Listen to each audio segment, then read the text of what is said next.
Sebon Podcast Show. Everybody's welcome. Peace and love. It's a Sebon Podcast Show. Bam, we're live.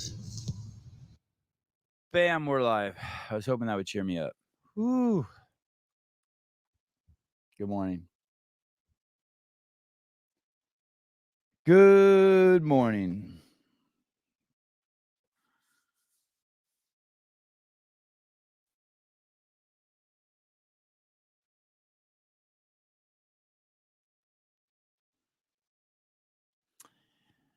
Yesterday, Matt, Susan, and I met with our YouTube ambassador. I don't know if that's the right word. I don't even know what I'm saying. But basically, YouTube reached out to us and they're like, hey, you have I don't know if it's an ambassador. But we have someone at YouTube now that I guess our station... I guess our channel reached a certain status where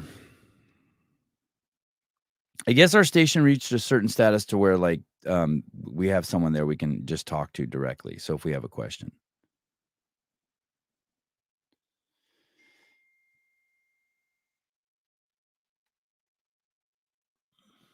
And she said, what are some of your goals? Oh, thank you, account manager. And she said, what are some of your goals? Do you want more subscribers? Susan and I are like, no, we don't want more subscribers. She's like, you don't? We're like, no, we don't. Why would we want more subscribers? And there was no answer. I forget what she said. Whatever she said, it didn't resonate with me. And I said, what we want is people who want to see this show, or people who are interested in the show, or people who want to engage with the show. We would like it be easier for them to find. And then I just remembered the world I lived in. It like came racing back to me. Like, I guess people want subscribers or followers. I guess that's how they think. Like, they're not like, hey, I want to put out really great content and people who like that content will come. But I guess some people would just be happy if it just said 100,000 subscribers and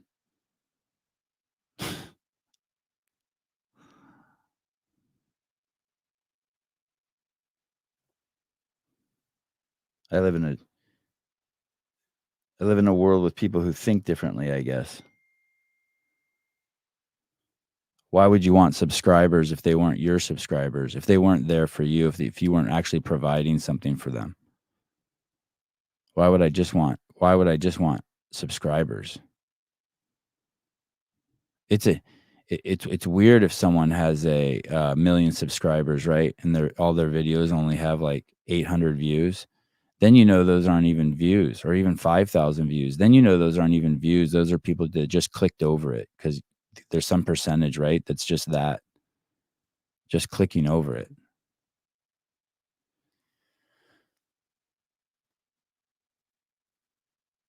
Andrew Hiller put on 25,000 Instagram followers during the CrossFit Games this year. It's probably more followers than probably anyone in the space put on, including probably most of the athletes. And what you have to know about those 25,000 followers he put on, those are real people right now. Those people came to him wanting something from him that he provides. And so those 25,000 Instagram followers are probably more powerful than most of the people's in the space million Instagram followers. Meaning powerful, meaning they're more active, they're more influential out in that ecosystem. Those are people who are like really want to engage with Andrew, especially right now.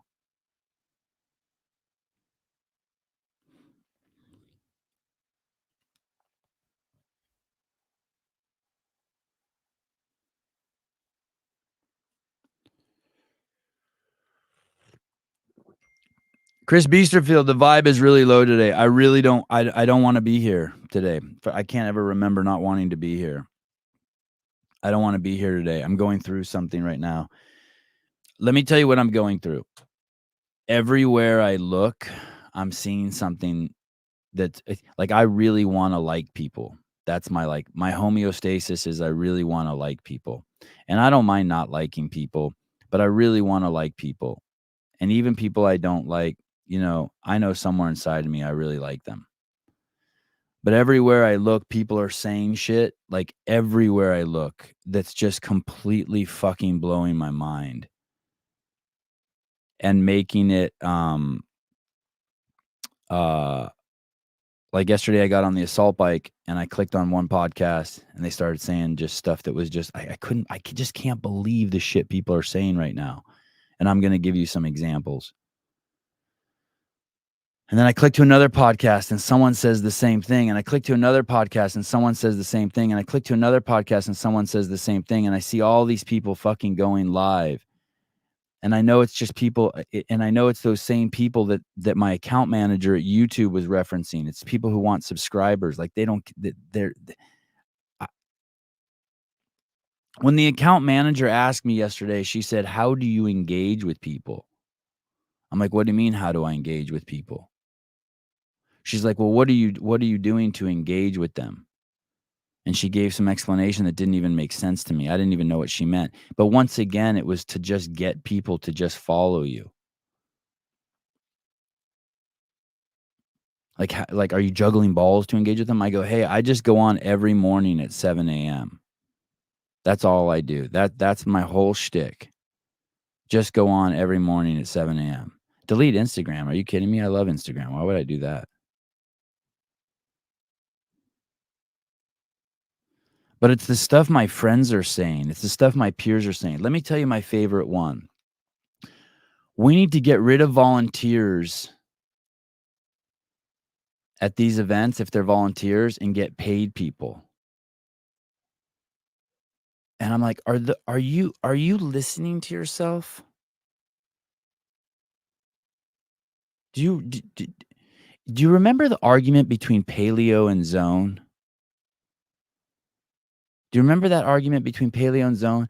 And I would listen to people having it and I would be like, "Man, I had no idea my friends were so." You just see this massive flaw in their thinking. Just crazy, crazy flaw in their thinking. For those of you who don't know, zone is a way of eating in regards to quantity and macros. And paleo is a eating philosophy in terms of the quality of the food you eat. And so they're not at odds with each other at all. At all. You can eat zone and paleo at the same time. The zone can determine the quantity and the macro content, and the paleo determines the quality of the food. And so I would see them fighting, and I was like, "What? This is what is going on here?" And so when I like, who cares if the person is? Don't you just want the best people out there? You're telling me when you're arguing about volunteers versus paid people as your argument, you're telling me that you would rather have someone who's a lifeguard for 5 years at a local pool who has never saved someone's life, but they're paid over someone who's a 25 years firefighter, ran the lifeguard service for 10 years and has saved 32 people in ocean rescues and resuscitated them because they're not paid. And it's just it's endless noise out there. I saw a post this morning and it started with "I'm a mom. I'm a mom," and then it went into all of her feelings. Well, and then just defending the athletes and attacking everyone outside who's not an athlete. And I'm thinking, but that girl on the paddleboard might be a mom. And she has a mom. And how are you using the premise that you're a mom and you feel for a mom, but it only goes this way, but not for these people who have moms?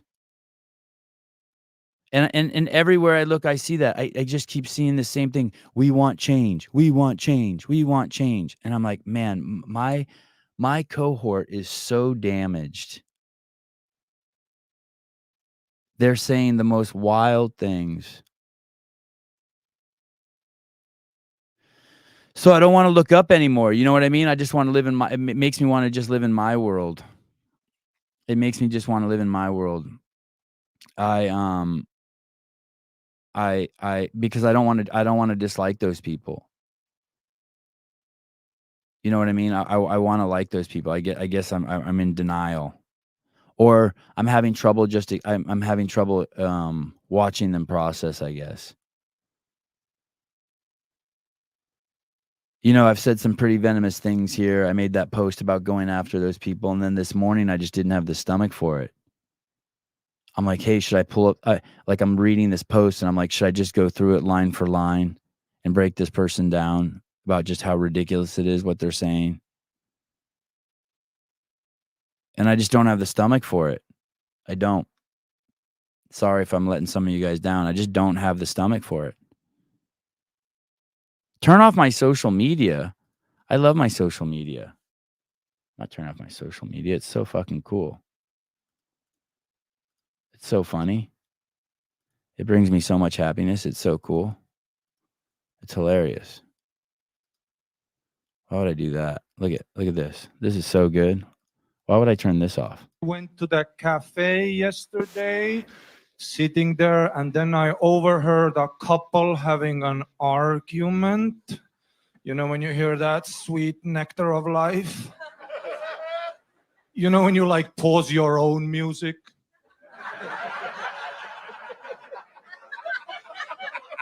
And they're going at it. And then I look who the couple is. It's two gay guys going at it. Shit was crazy. They like both made sense.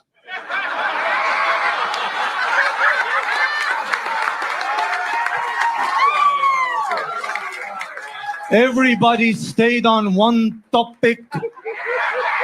Nobody was bringing up old shit. Just two logical, superior brains trying to find a solution. Thank you very much. Thank you. He's a beast. An absolute Estonian monster. Thank you. The cold-blooded Estonian assassin. Thank you, Tony. Oh, God, that was beautiful. What a fucking work of art that joke Yeah, you is. should have held on to that. That was like a special joke. I went. Damn.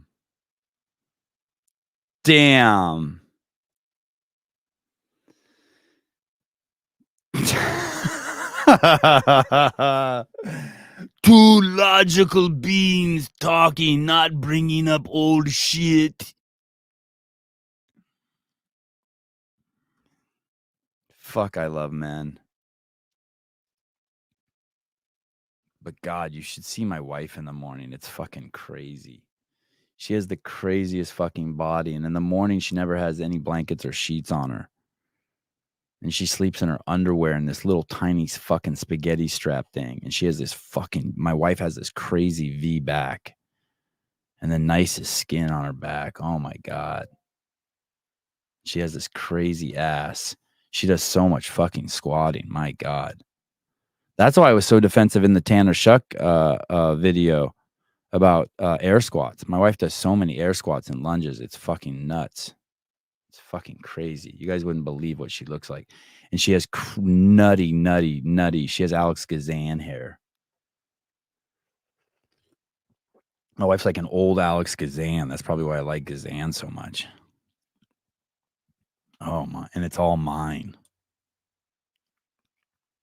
I've made some changes since Lazarus passing, since coming home. I put her boobs in my mouth at least once a day since I've been home. I'm not like wasting time now. So I used to bone a lot in the morning, but now I have 3 boys.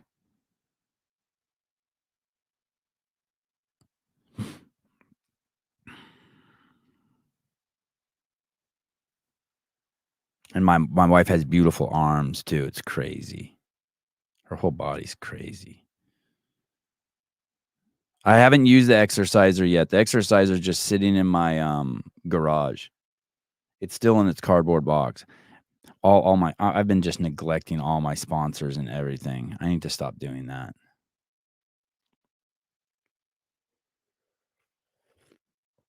We need change. We need change. We need change. We need change. We need change. We need change. We need change. We need change. We need change. We need change. We need change. Oh, I saw Jessica. That was awesome. God, that was nice seeing you and hugging you. You're cool. Thank you for stopping me when I didn't want to see anybody.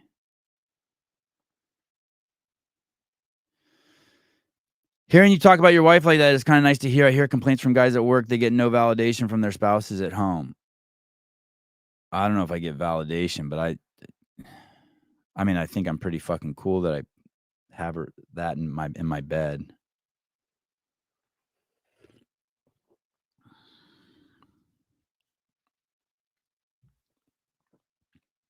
Positively fit adventures. Morning's my favorite, but my wife's favorite is at night. I'll compromise with both. Yeah. Whatever, yeah. Yeah, so I'm just I don't want to but before you know it, I'm going to dislike everyone around me if I keep reading their stuff. It's just a straight it's just a straight. I saw a post yesterday. Someone sent it to me. And we need change, and Don Fall and Dave, they need to go down, and then it spun off into all this negativity. It was like 5 slides of just vitriol, and there were 1 or 2 slides that just said something nice, like rest in peace Lazarus, or something like that, or I hope we can all heal from this, or something like that. And the person who sent it to me because they're like, hey, look in the comments. And I looked in the comments, and there it was. One of my favorite people in the whole world wrote, and I have like 100 or 1,000 favorite people in the whole world. It's like the hottest girl in the world. There's like 1 million of them, right? Anyway, and this person wrote, we need more of this. And I'm like, wow, we need more of this? Or it said something like, I wish more people would see this. So I copied the post and I sent it to that person. And I said, did you go through all the slides of this? I'm like auditing someone's comment to them personally. And they said, oh shit, no, I didn't. Oh wow, I didn't see it said all that. And then I knew. I was like, man, I'm in a, that's not good. That's not good. Tomorrow I'm going to have Jared Ellis on. And he wrote a book called Prayer Warrior. When I was, I don't know, 20 through 25, when I was making my serious pursuit to find God, And I mean serious fucking pursuit. I mean, like,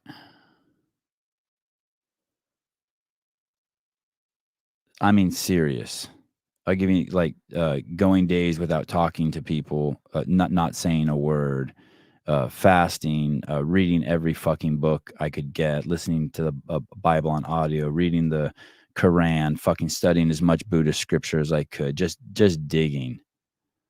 I would living the ascetic life, barefoot, having no belongings, no home, just fucking, just uh, tons and tons of fucking alone time, days, like just years of that pursuit. There were these books I would come across, and they would be these books about people who've been through just insane tragedies, like women who were held in prisons and who were like just held there and just for sex from guys. For guys, or Holocaust, the people who lived in Auschwitz, who were there for like 4 or 5 years. Just books like that. There's books like that. Just people who have survived these incredible ordeals and how they made it through. I'm going to tie this to having Jared Ellis on tomorrow, the prayer warrior. And all of those people get through it the same way. At some point, they reach this level of acceptance.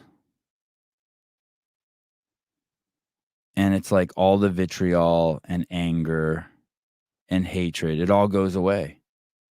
They reach some level of enlightenment to where they're accepting their life.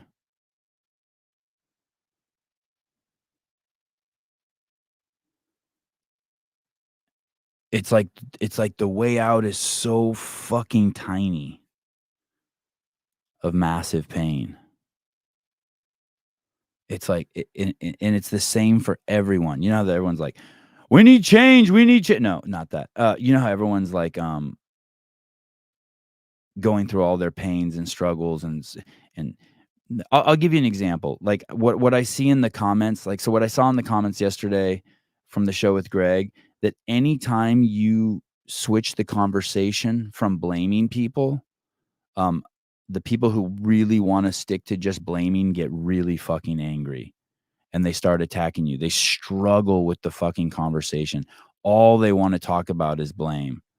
They're so focused on it.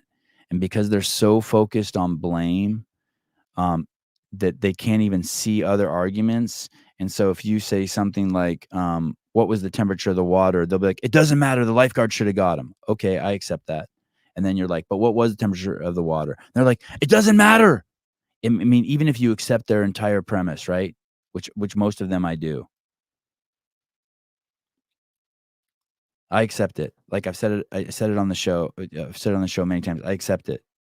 I understand it. I don't just accept it. I'm with you on it.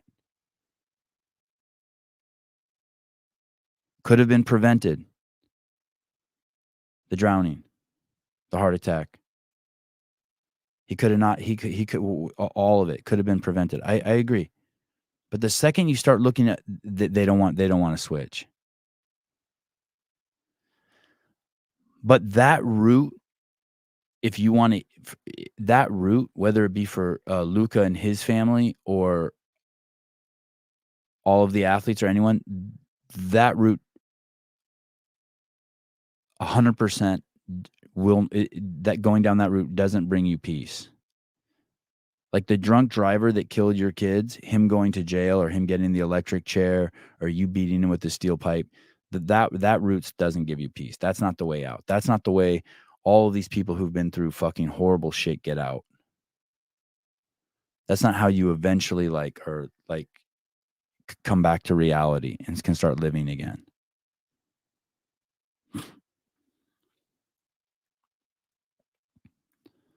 No, you guys can send me whatever you want. Don't worry about that. It's not like that. It's not like that. I'm a big boy. Judy said, "Can we all agree not to send Sevi stuff like this?" No, don't worry. It's not like that. Positively Fit Adventures. I've had that happen a lot lately too. Most of these posts are virtue signaling and hear me out. As much as I love Hiller, I'm getting tired of his posts about this. Thank you for the $10.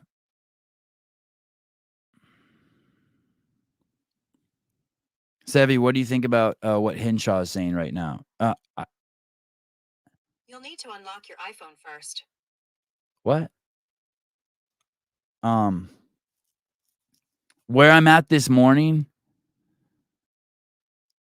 So that's the thing. I love Hinshaw.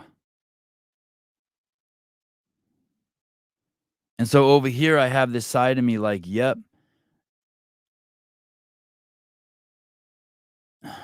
I don't even want to do it. I don't even want to do it. I love Hinshaw.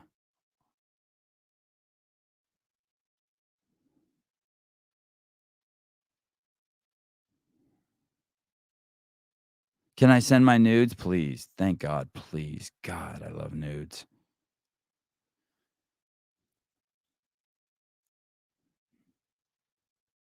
Like Hinshaw's my friend.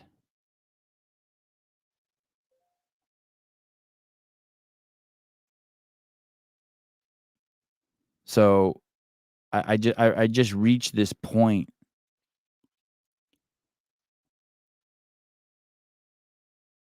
And I love the athletes. But I'm so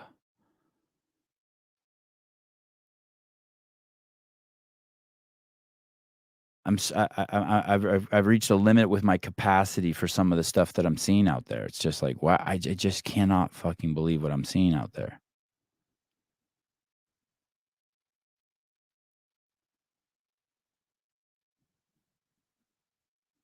It's just so much illogical thinking. How can you start the premise of your entire post that I'm a mother, but then not be a mother to everybody?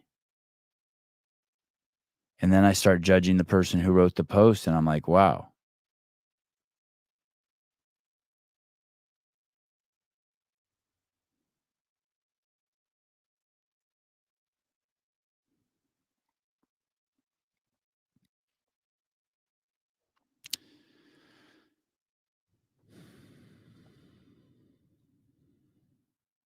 Yeah, I didn't see. Did you see the Liver King at the games? I was texting with them, and he was sending me a bunch of videos, and we were going back and forth. But I didn't get over to him. I didn't really see anyone at the games. I stayed filming, and I stayed in the kind of the underground area as much as I could to collect all the interviews. I only came out once in a while, and when I did, I came out to the media pit. And I didn't have the games were weird, and already even before Lazar died, they were weird. I just didn't have the access that I wanted. And so I was really anxious about making sure I got as much stuff as I could in the areas that we're in. So I never went over to where he was sitting. I don't have any time for that.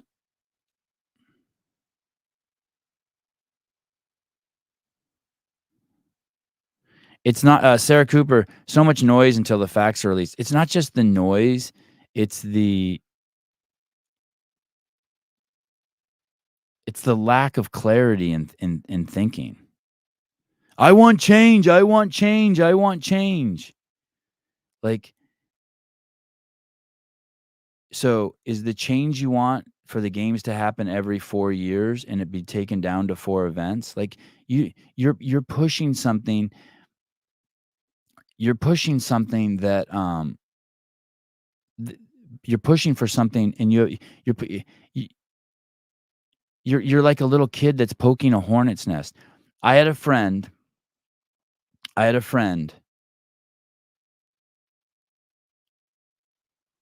who told me a story about a compound they had to take.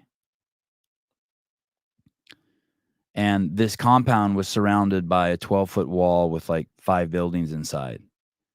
And him and his buddies approached the compound, and his job was to get on the roof of one of the buildings in the compound and throw a grenade into one of the rooms through the window.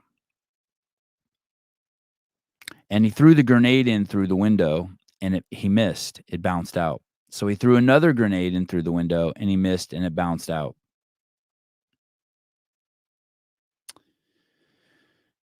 And so he climbs down from the roof, and they blow out the side, and they've taken all the rooms and all the buildings in the compound except for this one room. And instead of going in through the door, I guess the protocol is to blow out the side of one of the walls and breach the room like that, enter the room like that. So they do that, and when they enter the room, it's 4 women and 20 children. And he says to me, holy shit, dude, if I had thrown that grenade in there, I'd have fucking killed all those people. Daniel Wynn, new member. Thank you. I appreciate it, dude. I use that money to pay for my kids' jiu-jitsu lessons. I support all the small businesses in my area. So that's what I do with my money. Tennis instructors, jiu-jitsu instructors, the kid who works at the skateboard. So that's what I do with the money you guys give me. I use it to buy new computers, microphones, cameras for all the guys on the team, shit like that.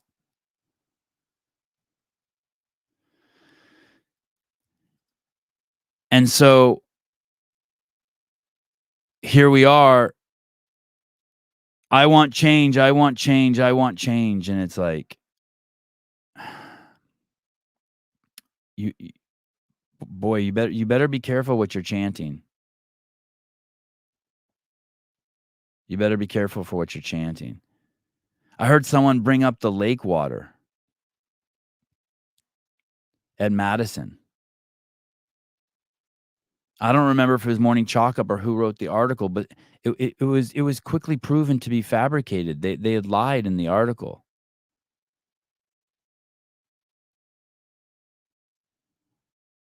And then we find out they tested the water at the ramp either that morning or the day before, and the water was fine. And then we find out that they do events, swim events and triathlons at that lake all the fucking time.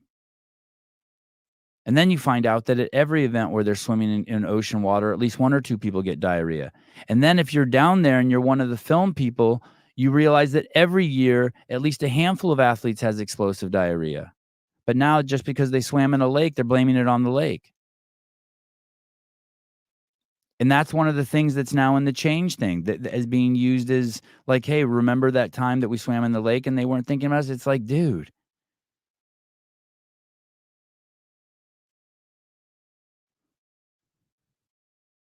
The team that's on the ground there has forgotten more stuff than the best people in the world who run events know on how to do them correctly. And yet you want change? Who are you going to get? I saw one athlete say, I'm so sick of the games prioritizing schedule and commitments to vendors. All those bottles of water waiting for you at the finish line, who do you think's paying for those? How do you think the show gets on ESPN? How do you think they get through all the athletes in 3 or 4 days?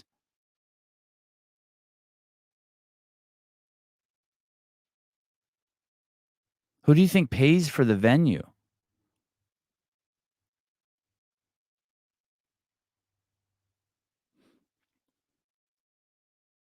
And then stuff like this. Look at Patrick Lang. It's so sad. You're harping on dummy complaints. The only legit issue I see is the fact that nobody responded to a man who clearly went under for an hour. We've accepted that, dude. We're there. Yes, you are right. You don't ever need to post again. You're right. You win. No one's arguing that. And like Pat, I accept because that's his role, right? That's his role. I get it. That I accept. And I like him for that role.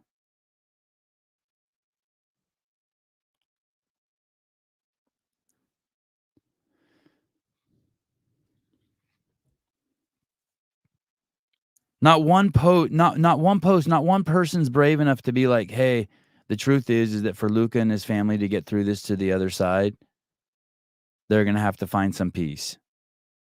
And that peace is not going to be through blaming. Not one person saying that.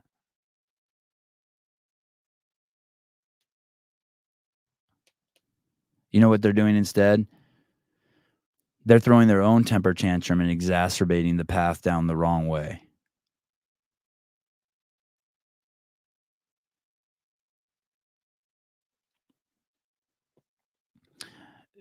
Hey, why demand change? They should just leave it as is, except that occasionally someone will die. Changing would be dumb.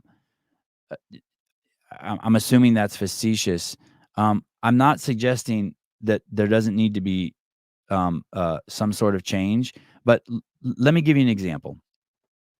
So I worked at CrossFit for a year for free, just making videos, and then I eventually got the job. So why doesn't the PFAA just every event, every year, just submit a list of things that they would like to see? Guys, if there's a swim event, we would like to see this ratio. If there's a rope event, we would like to see the rope cut off the ground. If there's an event, and just keep submitting it. Why do you need some sort of validation or acceptance? I didn't get validation or acceptance for the year that I made videos. Why not just do your part? Why not just do what you want to do? Why not just do what you want to do? Why not, if you're so into that, have that list. We want water at the end of every at the end of every event. We want to make sure that there's fans. These are things, and then if it goes wrong, they're like, hey, we asked for that.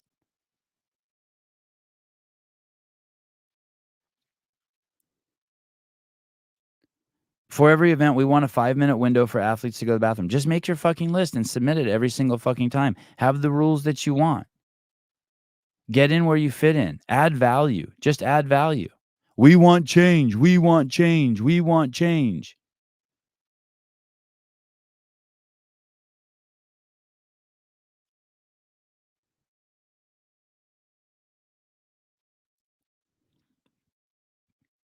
I don't, PFAA tried to know the events in advance from CrossFit, but CrossFit never replied. They don't give. Let me also say this. Also, the athletes are always saying we don't want to know the events in advance. Okay, Savon, well then just give them to the PFAA and they'll give them as a secret. They don't need to know the events in advance. Why not just have a list of criteria that you've been just building over the years of things that you want to have, and slowly start covering all of your own bases? Get in where you fit in. They weren't asking me to make videos, CrossFit. I just started making videos and they started using them until I became an invaluable resource and they hired me.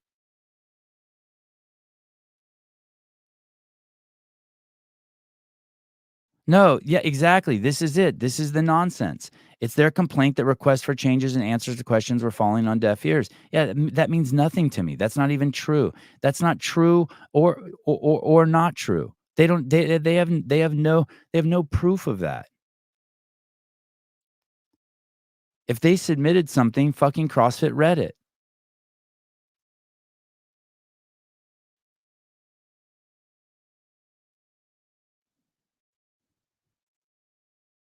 Stop saying we want change. Make the fucking list of how you'd like to see events run.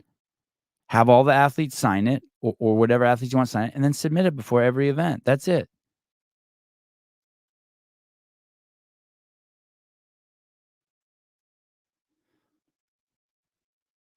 Now you know. Now you know about swim events. Okay, good. Analyze that and have a fucking page on what you'd like to see if the athletes go in the water.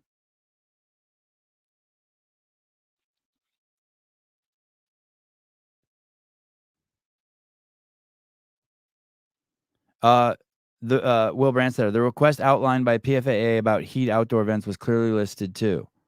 2 outdoor events, 7 AM and 8 PM to avoid the sun. The athletes in the morning event were in the sun for, like, I don't know, 15 minutes at max.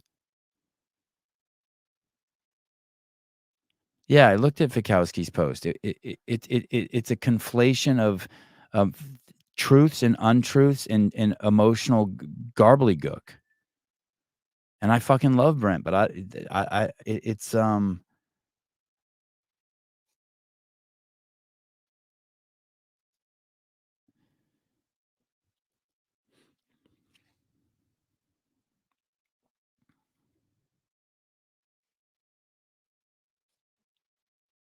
just pursue, add the value that you want added.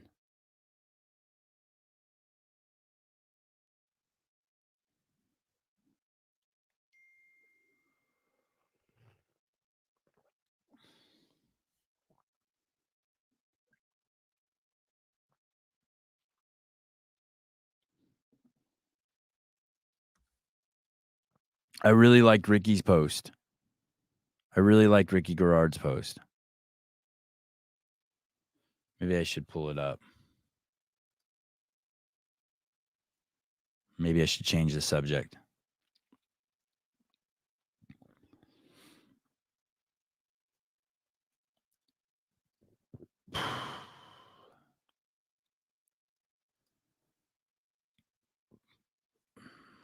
What's his name? Ricky?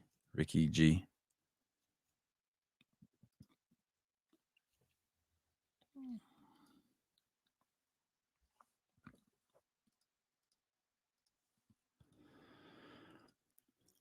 I really liked Ricky's post. You'll forever be in my heart, Lazar. I'm still struggling to accept what has happened. You were the first athlete to come up to me during my first competition back after my ban, making me feel welcomed again when I was full of doubt. That simple gesture showed the type of person you were, kind, genuine, and always looking out for others. I wish I had told you how much that meant to me from the day I always respected you and we became good friends, sharing scores throughout the open and quarterfinals and reminiscing about the fun times we had competing against each other. Damn. I always look forward to seeing you at competitions, talking shit, having some fun, and going head to head. Even when one of us beat the other, it was always with respect.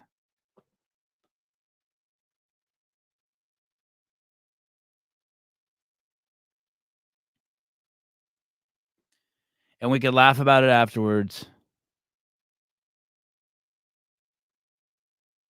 You were a great sport, Lazar, an all-around great dude. This is unfair. I'm going to miss you, Lazar.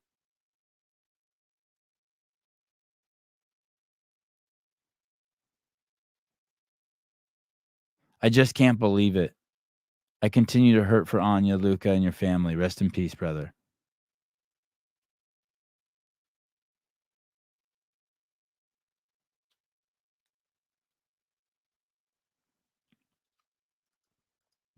I don't want to pull up Bailey Martin's post. I don't want to pull up anyone's post where I'm going to just be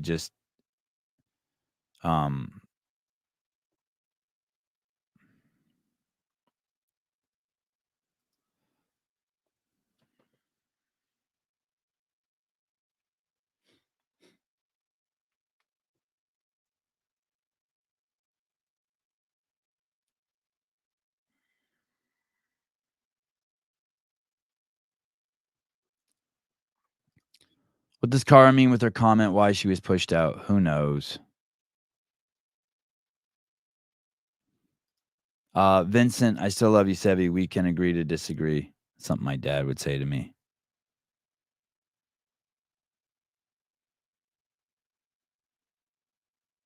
Sure, you can call in. It would be nice if someone called in. Daniel Vivian, mob mentality is always to tear it down.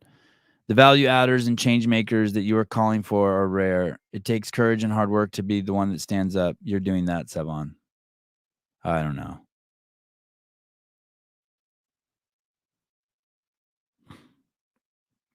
Oh, shit.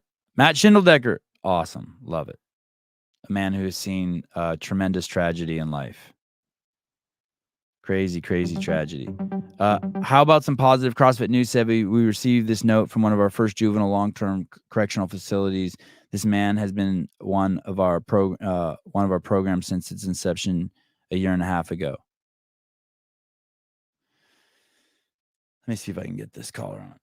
Caller, hi. Yo. Hey, what's going on? What's up, dude? Hey, it's just me. When I know like it's hot out and there's a heat, I actually lean into it, and it kind of makes it like for me a hike run more exciting. So is it like when I heard that it was going to be so hot and that they were going to be more of a challenge? Isn't that kind of bring more excitement to an event? Hold on one second. Or is that like kind of like reckless with that thinking? Hold on one second.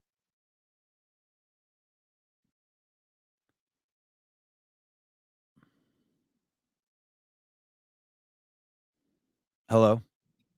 Maybe it's reckless, but I'm with you. I'm a huge proponent of like, fuck it, let them go, make the athletes do whatever, wherever we're testing the fittest. That was always my stance. you know, and Yeah. maybe I have to recalibrate it. You know, with just my opinion, I don't think heat played a factor at all in this CrossFit Games, other than the scheduling. But yeah, I've always been like hey, fuck it, let them go. I wasn't sure if I was going to get any backlash for that, because I'm like, in my head, I'm like, we will for sure that get just- backlash for that. but I'm not We're not by asking no him means here to like point fingers at anybody or start blaming nobody. Like, you know, there's it's just a sad scenario. hey, there's races like that, right? There's a 100-mile race in Death Valley, and the reason why they do it is because it's the fucking most horrible place in the world. And I covered a race. I made a movie called Desert Runners, where these runners would run in the 4 fucking gnarliest deserts in the world: the Atacama, the Gobi, Antarctica, and the Sahara. And it was a gnarly race. It's a 5-day race, and you have to carry everything that you need on your back. And What's it called? It's called the name of the movie is called Desert Runners. Desert Runners. Okay. Yeah, I think it was on HBO or something, but you can still find it out there. But basically, that's it, in that series. If you run those deserts, it's called the 4 Deserts, and it's a brutal. I mean, it was brutal to film it because I had to do that too. I had to carry everything I needed on my back too to film it, and it was You ride a camel? It was brutal. I did not, but I That would've been I cool. filmed a lot of the Dang. movie barefoot. It was wild, and you know what was fascinating? The Sahara, the sand where I was filming, the entire desert, the sand is shells. We were in Egypt. The entire it's little tiny shells. That's insane. And there was this one spot where they ran across, and I forget what it's called, but there's just millions of sand dollars there. Do you know what a sand dollar is? I feel like I should.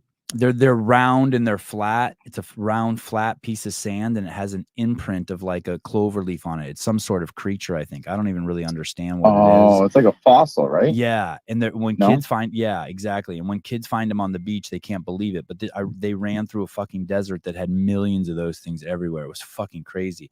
But I filmed all that whole thing barefoot. It was the nicest sand I ever walked on. It was just fucking millions of tiny little shells that had been rolled, I guess, for millions of years.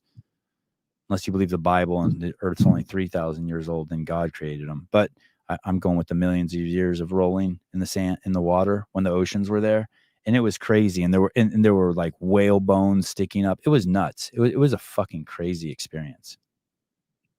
Can we actually? That's a topic that I love. Because I'm a Bible thumper, Okay. and that topic right there that you just brought out, I think is so interesting that people believe, as like a Bible believer, think that the earth is only like 6,000 years old. If you look at the original word for day in the Bible, there's no direct translation from the Hebrew language. When I say back in the day, or in the day when Sevi was doing behind the scenes, that covers a period of time. Right. So I say to people Bible, all the time the other day, and it could have meant 3 years ago. correct. Yep. So the word day has many different meanings, just like a name. Sevi is your name, but also you have a good name. So when they say like the creational periods or the creational days, those are creational periods. So, but a lot of people, when they read that word day, they're reading it too literal. You got to look at the original Hebrew word, which is yom, Y-O-H-M, which is undisclosed period of time. Okay. I like it. All right. Thank Yeah. you. But yeah, man, thank you for doing this. Appreciate it. Thanks for getting Greg on. Tough subject. Hopefully we can all move forward, and I look forward to the next Kill Taylor. I think that would be huge. And Saturday. We're changing the time. I think it's at 9 a.m. or something. And in recognition of your culture, God bless you. Yeah, you too, man. Rock on. Bye. See ya. See, I know my audience. Daniel Wynn, not everyone who stood to lose money if the games were canceled could afford it, and it would not have benefited Lazarus or his family. So I had this I had a good back and forth with Hiller when it went down, and he said the game should be. I'll try to get him on the show. I think he said basically he thought the game should have been canceled, and I disagreed with him vehemently because I thought it would be a healing process to keep it going. And now in hindsight, I was talking to him yesterday, And I was like, you know what? I wish I could go back to another reality where we did cancel the games. We just left open Vendor Village and they let people just do workouts in the stadium, you know, do 3 workouts a day there every day.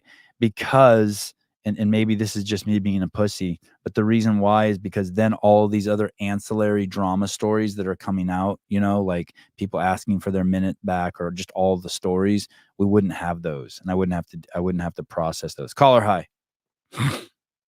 That's actually a cool idea. Not gonna lie to you. That's a pretty novel idea. Yeah. And so I had to be like, Killer, you know what? You're right. Yeah, for sure. What's up, Jeremy? How you doing, buddy? What's up, brother? Sorry I missed you yesterday.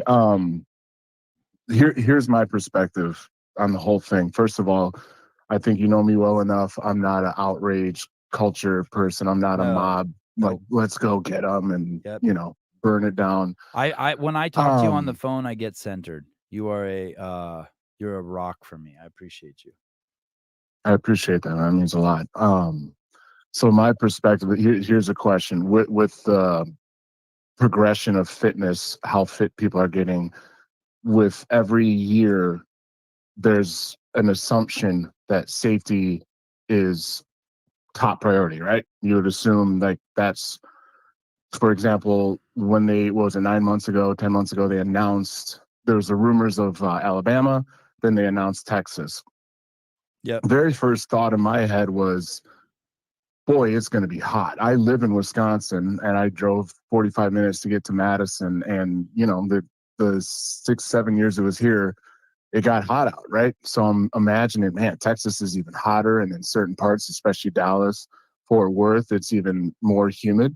So I'm like, all right, whatever they do, outside, inside, whatever it is, safety measures are going to be at an all-time high. That's just my assumption. So my perspective, they announced 3.5 mile run into a swim. Cool. I don't really care what you ask these guys. I mean, the argument for like Atlanta workouts like that, you know, I hear what Taylor's saying, that was a bit ridiculous, but hey, we're testing for the fittest on earth. It's going to get gnarly, and it should. So ask them to do whatever you want. But for whatever you're asking them to do, you need to equally, if not more, have safety measures in place. Now, we're not going to see everything as fans watching, you know, you're not going to see everything. They do have safety measures in place. Shitloads of No, them. I know. And that's what I'm saying. That's what I'm saying. The thing that people don't realize is the cohort of people that they have on their medical staff are the most experienced in the fucking world. These aren't people from your volunteer fire station. These are fucking Coast Guard, fucking military, fucking fire captains. The people in our community who are volunteering for these jobs are fucking world class, like the best in their lane. Okay, go on. Right. And that's so, and you don't always see it, you know, as you're watching, you don't know who is who and who's doing what. You know, when you're there, you get, you know, in your role, you get a much better look at that. So my thing, I'm watching, all right, 3.5 mile run, 800 meter swim. Let me tell you one more thing. Like, I've heard fucking a half dozen podcasters say they need to outsource this. I'm like why? Yeah, like, you mean push it to someone else to fuck up who's never done an event like this? Right. I mean, that wouldn't make any sense. It's mind-boggling to me, the stuff that's coming out of these people's mouths. Okay, go on. Well, you know, with grief and tragic loss, not many people are going to be thinking in their right mind. Everyone is reacting. Well, no, Lots of people are reacting. They're trying to make content to get on the air to get fucking subscribers. They're trying to stay fucking relevant in the space. Yeah, that's true too. There's a combination of a lot of reacting and a lot of, hey, look at me, I need attention. Yeah. And here's an opportunity to capitalize on it. I mean, what is the Democrat way of looking at things, like let no tragedy go to waste kind of a thing? Yeah. You know? And let me tell you what real motherfuckers do. Hiller's been crippled by this. He wants to go the opposite way. He wants to stop making content. No. You know what I mean? Yeah, of course he does. Stop it. Yes. Jeez. This isn't fun. No, not at all. Absolutely not. This isn't the time to fucking capitalize. Okay, go on. Sorry, I keep interrupting you.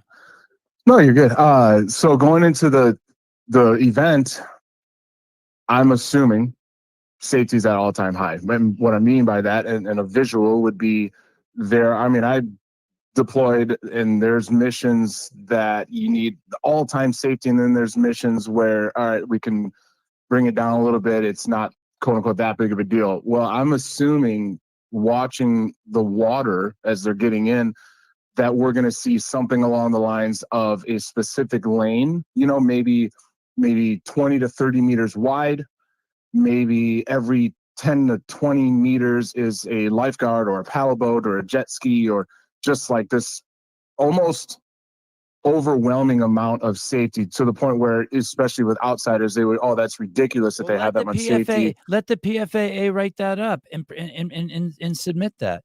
Hey, dude. Sure. There's two ends of the spectrum. Every swimmer swims in a shark cage with a boat next to them. Do you know what a shark cage is? Yeah. Swimmer swims in it so sharks can't get them. So every swimmer's in a shark cage, right? That's the utmost. And if someone goes down, you just pull the cage up and there they are sitting at the bottom like a fucking dead crab. Or you have no safety. And somewhere in between there, you pick something. But those are the details. Like, that's not for this show.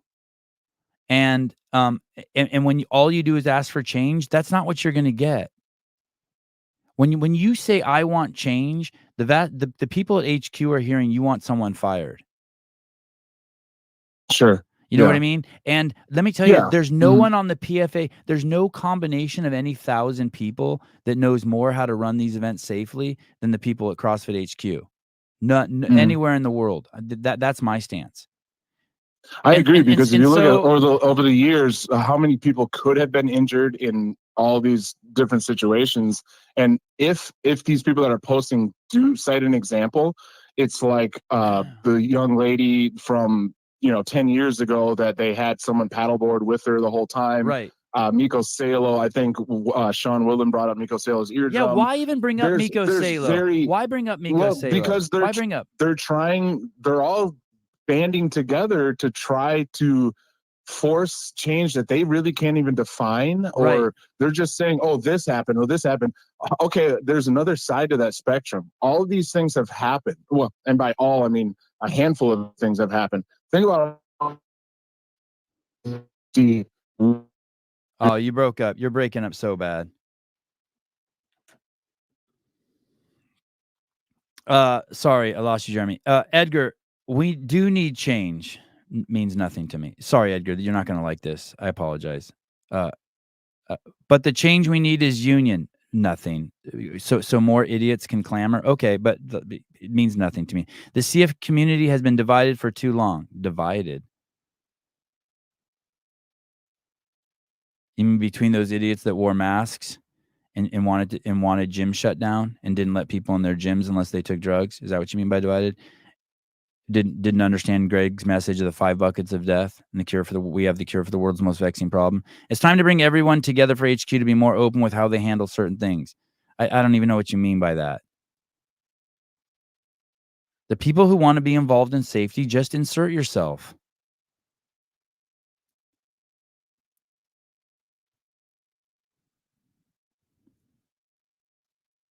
Oh, a missed call. Amazing chat with Greg yesterday. Thank you, Sevi, for the amazing coverage and access. Your request for truth, answers, and a way forward is both healing and cathartic. Thanks. So many people were triggered by it. Because if you don't do the blame game, they can't get off the subject of blaming. Hey. Good morning, Savant. How are you? Good. How are you? I'm doing well. I just wanted to call in and say, probably a little off topic, but this is going to be focusing more on the games aspect. Okay. The live ESPN feed had one of the, like, that final men's event was absolutely amazing to watch. Insane, dude. Wild. That final race, I'm literally standing in my living room with my 8-year-old daughter, and we're so fired up watching it. And before the second portion, before the 18-15, bar muscle up portion, they zoom in on James Sprague's face and the intensity that he had looking down that lane. It was incredible. What an incredible moment. Hearing him talk on the Barbell Spin podcast yesterday when he was kind of monitoring the remaining athletes on the field with him. And how Wait he a felt second. walking Wait a back second. to that James part. Sprague was on barbell spin yesterday. Yes, sir. Fucking A. Yeah, but let me tell you. Fuck those guys. Fuck James Sprague. Yeah, I can tell you. John Young was on there. You want to know what a pussy I am? I'm not inviting any athletes on here right now because I don't want them. Because I feel like it would just be fire for them. Yeah, but again, you touched on it. That's I what a believe pussy it was I am.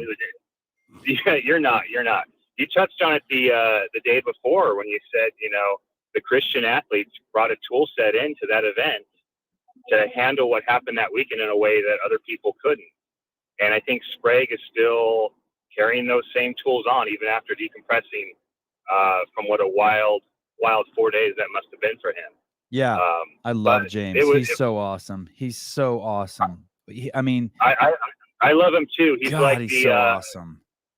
He might be the 4-inch taller version of Rich Froning reincarnate. We don't know. We'll see. Hey, dude, but I'm telling you, Dallin Pepper's a problem. I love Pepper, dude. Pepper so is when a those problem. When those two finished 1-2, I was so fired up. The other thing that I love is like the majority of your athletes, and I'll call them your athletes because we got the quarterfinals. They are my athletes. They are my athletes. I accept. I fucking accept. 100. Yep. 100%. Thank you. Thank you. I've been wanting to say it forever, but I was using a modicum of humbleness. But thank you. It's all my athletes. Thank you. And then Taylor Self just keeps getting better. He's like a fine wine, even though he doesn't drink anymore. He's like a fine wine, just really getting better with time. I think he'll be the voice, along with you and some of your other crew for a long, long time. And you guys are awesome. Keep doing what you're doing. I also called in for 2 other reasons. I'm taking ownership of Colton too while we're at it. Yeah, no, he's involved. He's in there, and I love the Iron Hog. I was one of the first buyers of the knitted Iron Hogs. But you mentioned a couple weeks ago that you needed a private security detail. This is after the assassination attempt. I want to throw my name in the ring. If you need an alternate, I'll be there for you. I can give you my stats offline once we come to some terms. I'll do it for free. Shit, I'll pay you $20 No, a I day refuse to while accept you're volunteers. Volunteers have no idea what they're doing. I refuse. And you're also handing out God bless yous. I'll take that. I'm also a Christian, also a Bible God bless you, thumper. brother. God bless you, brother. Thank you. I love you, man. Tomorrow's show is going to be amazing. Jared Ellis is a man of God. It's going to be fun. I'm going to straight up ask him, like, you need to have a talk with Jesus if he's real, and tell him to fucking knock on my door. I'm fucking tired of waiting. All your shows are amazing. And guess what? You have to knock and the door is going to be open for you. You're there. You're right there. Okay. I feel like your hand is on the doorknob. You just got to turn it, my friend. This morning they were on my wife's titties. It was crazy. It was crazy. And that what a blessing that is. Crazy blessing. Thank you. All right, man. Take it easy. Thank you. Love you. Bye. Oh, I love that guy's energy. Volunteer, best in the business. Someone needs to tell Bill Grunler that. I called Bill yesterday. I want to send Bill and John Young out to Crash Crucible to commentate that this year. I fucking love Bill Grunler. He's the shit. He's like one of my favorite people to do a show with. He's the most relaxing person you could ever have on the podcast. Caller, hi. Hey, Sevon, good morning. How are you? What's up? Good, dude. How are you? I'm better now. I was struggling this morning a little. I was so down on my homies. I was so down on my homies. Just because, like, I just feel like my homies are doing, like, not cool shit. You know what I mean? It's like, when you're down on your kids a little bit. Do you have kids? I got 2 dogs. Does that count? Yeah. I don't know. Dogs are cooler. Kids will just, like, you love your kids, but they're just fucking acting like fucking dingbats. And it just, it's so fucking challenging. And that's how I feel right now about my friends. I'm being so challenged by their, I don't want to lose my friends. I love my friends. I don't want to have ill thoughts about my friends. It's like some people want me to comment on Hinshaw, and it's like, anyway, go ahead. Sorry, go ahead. But I'm better now. I'm good now. I found my groove.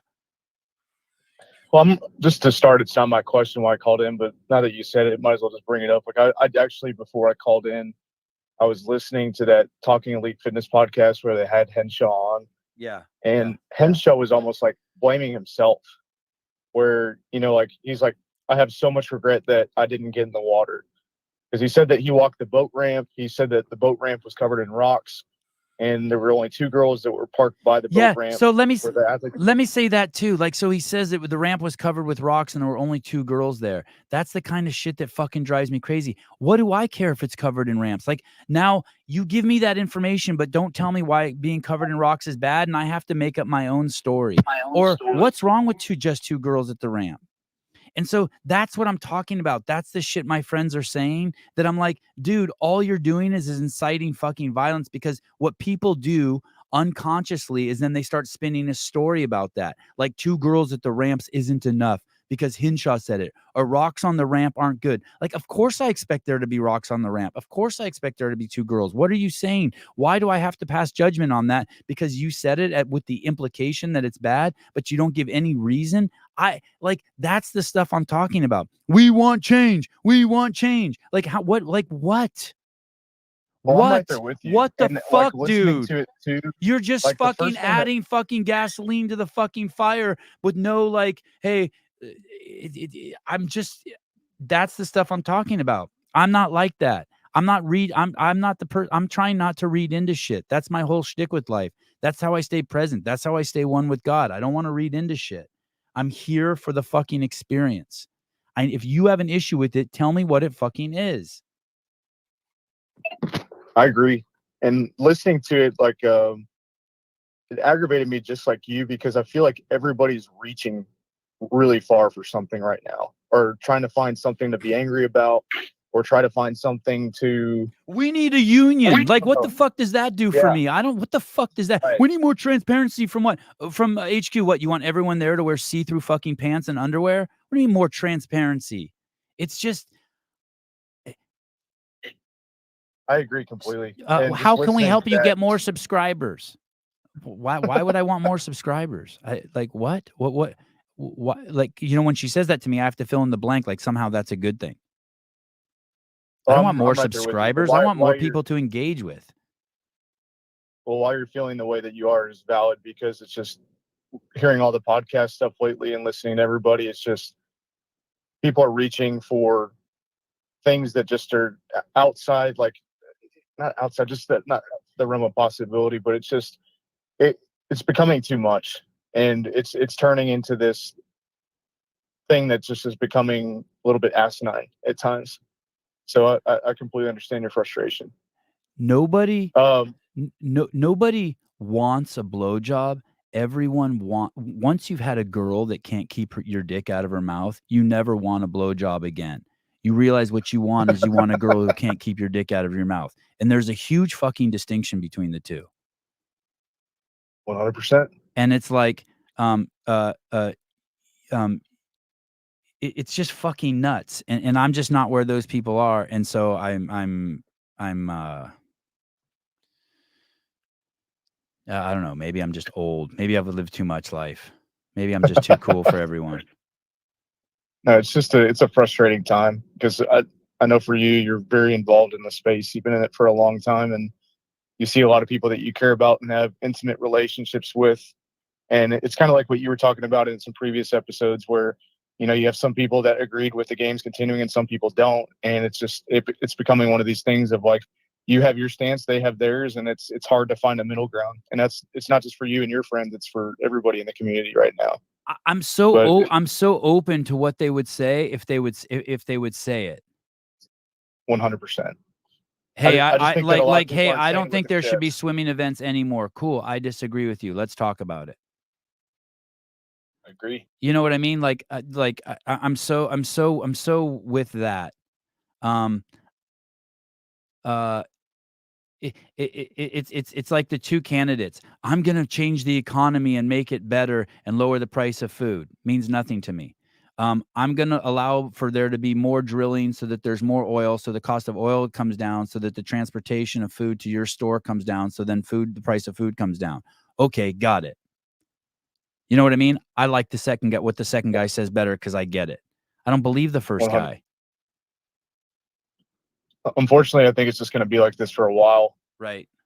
Right. But I mean, what can we do?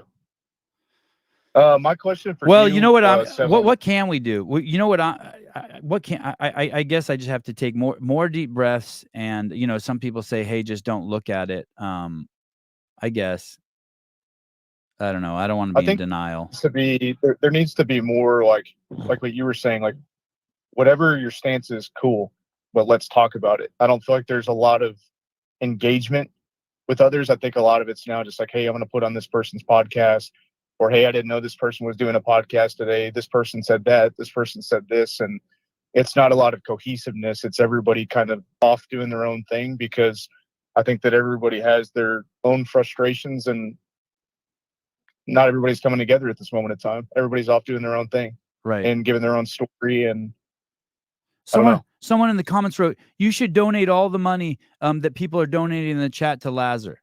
Listen, you fuck nut. We already raised fucking easily $200,000 for him, and then someone else is like, someone else is like, "Hey, how come he only chooses the people that pay?" Like, hey, how many times have you been on the show? I don't just choose people who fucking pay. It's just that those get highlighted so they're fucking easier to see, and I feel an obligation if someone has to pay. Fuck There's nut. always going to be those shitty people. And hey, and what's wrong with people if they want to give me money and be like, "Hey, thank you for your service." Yeah, How about you absolutely. how about you sell your fucking car and you donate your money?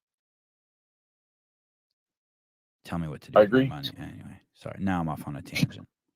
No, you're good. And I'm sorry to get you on one. My question for you. So I wasn't at the games, but do you know from like a safety perspective, I know that they, like you were talking about, they have world-class personnel that are there overseeing the event. And I truly believe, just having competed and been in the space since 2012, I understand like they do take safety very seriously, especially when Dave's at the helm. But do you know if there was a fire or EMS group that was on site for the swim event? I do Or was not. it just I do not have the answer to that. I do not know. Okay. Because the only reason I ask is because I was a fireman and paramedic in Texas for almost 7.5 years. Okay. And I was born and raised in Texas too. And even as a kid, like playing youth sports at like a middle school game or a high school game or whatever it was growing up as a kid, there was always a fire or EMS unit at the event. There was always a, ambulance. Yeah, I remember that. I I remember that even in high school, there always being that there. They were everywhere. It's every event there was, because usually how it works in Texas is if you work at the fire department, you have to be a fireman, and at a minimum you have to be an EMT. And now that I think about it, I can remember a lot of other CrossFit games. Like I would even think this is weird. Like there would always be like a fire truck around. Exactly. Some sort of like, even I remember going back to the ranch. I think I remember seeing that shit, like just one parked in the parking lot. Exactly. Or in college, I remember events that being like that. You know what I mean? Uh-huh. Yeah. And that's what I asked, is like, I didn't know if they, because so for bigger cities, like the problem in Texas, was this, dude. The problem was this, and everyone knows this, and this is what's so frustrating, because people will be like, well, why don't you talk about this, or why don't you accept this? Because we already know it. Someone saw the dude go down. The race continued to, maybe more than one dude, but we know for sure one dude did 100% because he swam out to get him. So the dude goes down, and then he's under there, and the race keeps going. And then finally, when they start looking for him, they're looking for him on land, and they're trying to look for him like out there still swimming. And I don't know how many minutes passed, 10, 20, 30. And then finally, it's determined that he's in the water still. And by the time that's determined, fucking who knows how much time has passed, but it's hopeless, right? And then that's when that's when for sure we'll start seeing all the fire trucks come, boats come. I didn't see the divers, but I guess divers showed up. And so whatever happened, the failure was in the response to get him out of the water. Like the perfect scenario obviously would have been that either someone from the shore swam and got him, or that girl on the paddleboard or the boy on the paddleboard would have got him, right? But from there, it just fucking turned into like hours. What felt like hours. I don't know what the time is. And so there absolutely. becomes a point where you're just, like, you just know wherever he is, if he's under the water, he's dead, right? I don't know. I mean, and like people like you probably know that. Oh, 7 minutes passed, he's toast. You know what I mean, or whatever. Yeah, I mean, brain asphyxiation starts around like 3 to 4 minutes. That's why, when somebody's having a cardiac arrest, you got to get there really fucking fast. Yeah, then he had no chance. Once the lifeguard missed him, he had no chance. Yeah, at that point and I use the word lifeguard loosely. I don't know. Let me rephrase that. Once no one got him going under, he was toast then. Because of all the cascade of events, because the event still continued, and the guy who swam out there was whatever, turned back or didn't follow through or whatever. Yep. So that was my just kind of general question. Not to antagonize any thoughts. I just was curious if they had any personnel out there, because I know I worked in a city called Plano. So Plano's just about 15-20 minutes north of Dallas. And Plano had their own fire and EMS, just like a lot of like bigger cities do around the state.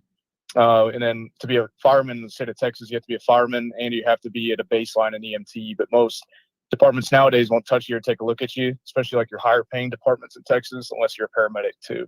So a lot of these departments, they have their own ambulances and everything else. But bigger cities like Dallas, even though they do have paramedics, it's such a big city and limited resources. And same with Fort Worth, that they have to contract in private EMS companies like Acadian, MedStar.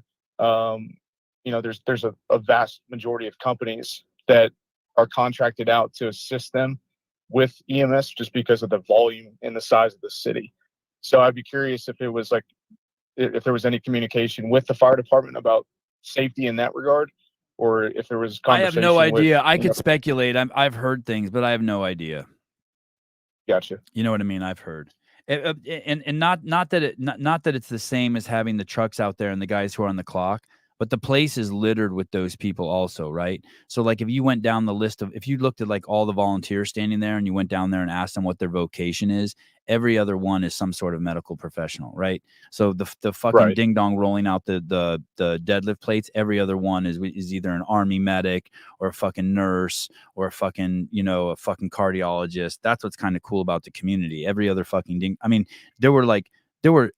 easily heard 20 people in the audience say, "Hey, I was a lifeguard for 10 years. I can jump in the water." You know what I mean? That's what's kind of cool about the community, because it's just littered with those fucking people. But I know that's different than what you're referencing. I mean, it's very similar too, because I mean, even though that they're not technically licensed within that state, or they might not have reciprocity or licensure, they still have the capacity to be able to the skills assist. Yeah, because the Good Samaritan law still applies regardless. If you kind of have a duty to act at some point, if you're credentialed and you're licensed and it's active, to step in and do something. All right. Thank you, dude. You bet. Okay. Cheers. Be about it. Send the link and ask the hard questions. Bring in Woodland, Lauren, Tommy. That's completely over my head. Why would I do that? What's that being about, and why would I ask them the hard questions? I have no idea what you're talking about. Caller, hi. Why are these shows get so many calls? Hey, Sevy, it's Plumber. Willie, what's up, dude? Dude, I'm calling to just get a little therapy session from you. All right, let's do it. Off of this whole everything that's happened since. And it's nothing to exercise. It's nothing the exerciser can't fix. 20% off. CrossFit 20 is the code. That's fair. I think a lot of what's happening right now with athletes and coaches, and I mean, not like just people in the space that are like demanding and yelling change, is they're taking one issue, right? The issue that, right, Lazar was missed, right? And like you said, once the lifeguard didn't see him, or whoever didn't see him, he was toast, right? They're taking the one issue and then they're just conflating in their thoughts that there are other problems. I remember in 2010, I got a splinter and they ignored me. And they're demanding for change, but they don't understand what change looks like, right? If we eliminate all of the risk out of the sport and out of life, we're left with nothing. Right. Right. Like they sign up for the CrossFit games, not the F45 games. Yeah. Or the Burn Boot Camp games. Right. And it's a shame. And it's obviously there was a gross lack of, right. Like something went wrong. We're not denying that. No one's going to hear right? what But you it's just said right there. No one's going to hear that. All they're going to hear is the first part. All they're going to be is like, hey, you're a dick for saying that. Are you saying that people need to die in order to get validation for the games? Like, no, like exactly. they can't even hear the second part you said where you acknowledge that, yeah, that was a fuck up. There was a fuck up, right? Yeah, Someone messed up. But no one will be held accountable. but no one's going to hear that because everyone's clamoring with they're attaching their own agenda to this death. Yes. And if you try to say anything else, all they're saying is their default is we need change. You think Lazarus should have died. We need change. It's like fucking nuts. You know It's what I'd nuts. respect more if they said, right, hey, I want Dave to be fucking fired. Right. That's because that's what they're saying. That is right? what that's they're all saying. They're saying. Yes. Yeah. That's Or what they're hey, saying listen, when they say we need, when they say we need change, that's where I go. We need Don or we need Dave fired or something. And so because they're being obtuse. And so I'm like, okay. Just say that. Yeah. Well, I respect it more. Yeah, I'd respect it more, and I'd know who to fucking who my targets are. Yeah, and it's sad because then you have these idiots that are like, oh, I'm ashamed to show up to my. Hey, and think about how stupid that is. What would firing Dave do? Just think about how fucking stupid that is. Do you know what you get if you fire Dave? A cascade of whole fucktard events will ensue. Yeah, yeah. Go ahead, go ahead. Keep fucking barking up that tree and see what you get. You're gonna be left with You're nothing. gonna get Eric Roza on fucking steroids. Like you fuck nuts. What's concerning too is like I don't know. We're eating You're probably not even gonna have to fire him. At one point, he's gonna be like, "Fuck you." We're eating the community's eating itself right now. Right. And right, like it's just nonsense. And it's just sad. Like obviously the only people, right, that like the athletes have a say in their experiences with Lazar, right, and on that day, right, everything else outside of it, right, doesn't validate that just because they competed in it, they're the ones that are the decision makers. Right? Like if you don't want to compete in an event, don't compete in an event.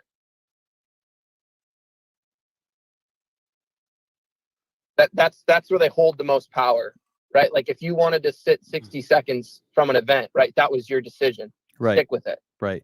Don't ask for it back. Right. That doesn't make sense. Right. Hey, it doesn't make sense. Hey, only do other events then. Only do Rogue. Only do Crash. Only do Wadapalooza.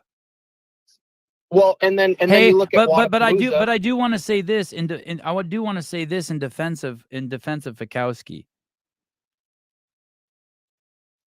Brent Fikowski has been wanting to be involved in the safety of the CrossFit Games for a long fucking time. Mm-hmm.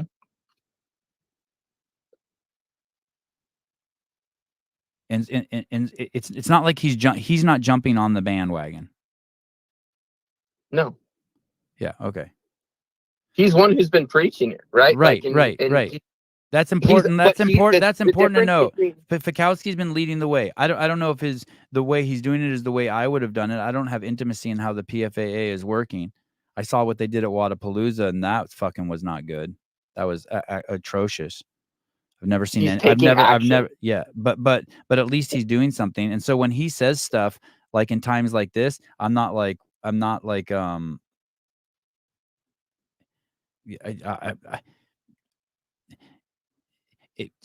use this. I'll use the same thing for all the people now who are going live on podcasts, right? Like, some of them I'm viewing as sort of like ambulance chasers, right? Opportunistic, right? Yep. I don't view myself like that. I come on every morning at 7 a.m. for fucking almost 4 years. Yeah. He's in the arena. He's actually Right. been doing stuff. Right. Yeah. Thank you. He's in the arena. Yeah.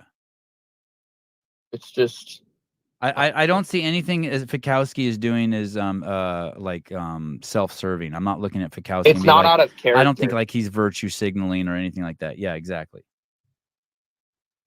Yeah. When I'll tell you a story, Will. So every morning for 3 years, I woke up in the morning. I lived in a motorhome parked on a driveway, and every morning for 3 years, I'd wake up, I'd unplug my fucking video camera from the charger, and I would carry it around this town, and I would just film things in this town. And I made this show, and it was called IVTV, and it was the most popular show in the fucking history of Santa Barbara County. It had higher ratings than fucking the Super Bowl, the Grammys, anything in that town.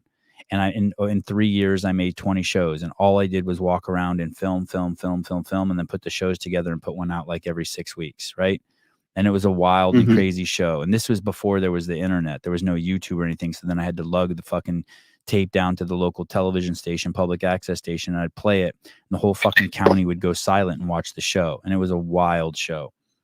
And one day when I was out, I was standing in this park, and a guy comes and the town is packed full of people. The town had more bikes per capita anywhere outside of China, and it was the most densely populated town west of the Mississippi. 20,000 students smashed into a half square mile sitting on the Pacific Ocean. And one day this fucking car comes down the street, and there's all these people in the street, and it starts hitting people. And it kills 5 people, bodies flying everywhere, and the guy jumps out of the car and says, "I'm the angel of death." And I filmed the whole fucking thing. And my buddy, who is a partner with me in the TV show, we got a lot of and it was during Sweeps Week. Sweeps Week is where television stations get their ratings taken from Nielsen, and they that's how much they can charge for ads for the remainder of the year based on their ratings for that week. So all the stations wanted that footage. Every station in the area wanted that footage. And so I started selling them the footage, right? I'm this fucking dude who just lives in this car that carries his camera around. And my partner and a lot of the people in the community fucking hated me for it because they thought I was profiting off of death. And so it put a fission, whatever the word is. It put a divide between me and my partner, and it ended up being the end of us. Yeah. But that's what I did. I carried that fucking camera. You're a around. filmmaker. I carried that camera around for fucking 3 years, like everywhere. Yeah. And you're a filmmaker. You're gonna film.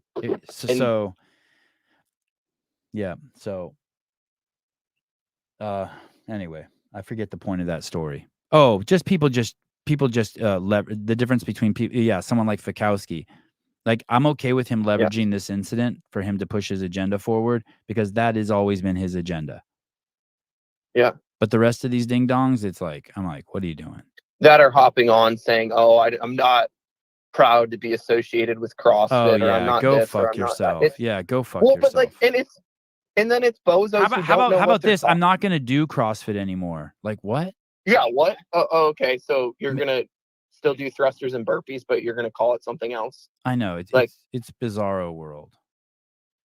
And the initial reaction when you don't know stuff from it, it's like, oh wow, someone died at the CrossFit Games. Goodness, like that's dangerous. But then you look at it, oh, he was running and swimming, and then you look at triathlon deaths, and people die all the time, right? Like not that you're saying he should have died. It's terrible. Not that you're suggesting that. He could have been prevented. There should have been a lifeguard there that scooped him out. No one jump on Will Plummer for saying that. We've already accepted that. Yeah. We're just bringing context to it, people. No one get all crazy. Well, and like, get off your keyboards. Get off your keyboards. You're cool. You're right. We know you're right. And we'll agree with you. The weekend of, I'm sitting there, like, as I watch the event, you wake up early to watch this shit and watch the whole event, and you're watching and waiting, and then you're waiting for the team event, and then it cuts off. The live stream's cut, and they're like, "We're looking for Lazar." And then you're like, "Oh my God," like, you got to go about your day and you're doing other stuff. and then right, it comes out, and then the first reaction is people start saying, "Oh, well, that was stupid to do a swim after a run or this or that," and they're not even like they're not talking about. They don't know Lazar, right? Like it's the New York Times is picking it up and just taking it as a shot to rip at CrossFit, or right, to make an article that people will click on. It's just, I don't know. All right. Thanks, buddy. Thank you for calling. Always good to hear your voice. Yeah. Good to see you, Seti. Bye. GoFundMe is now up to 474,000. That's awesome. Courtney, he pulled up my comments and I don't pay. Thanks. I pull up so many comments that don't pay. It's just I didn't mean it to like I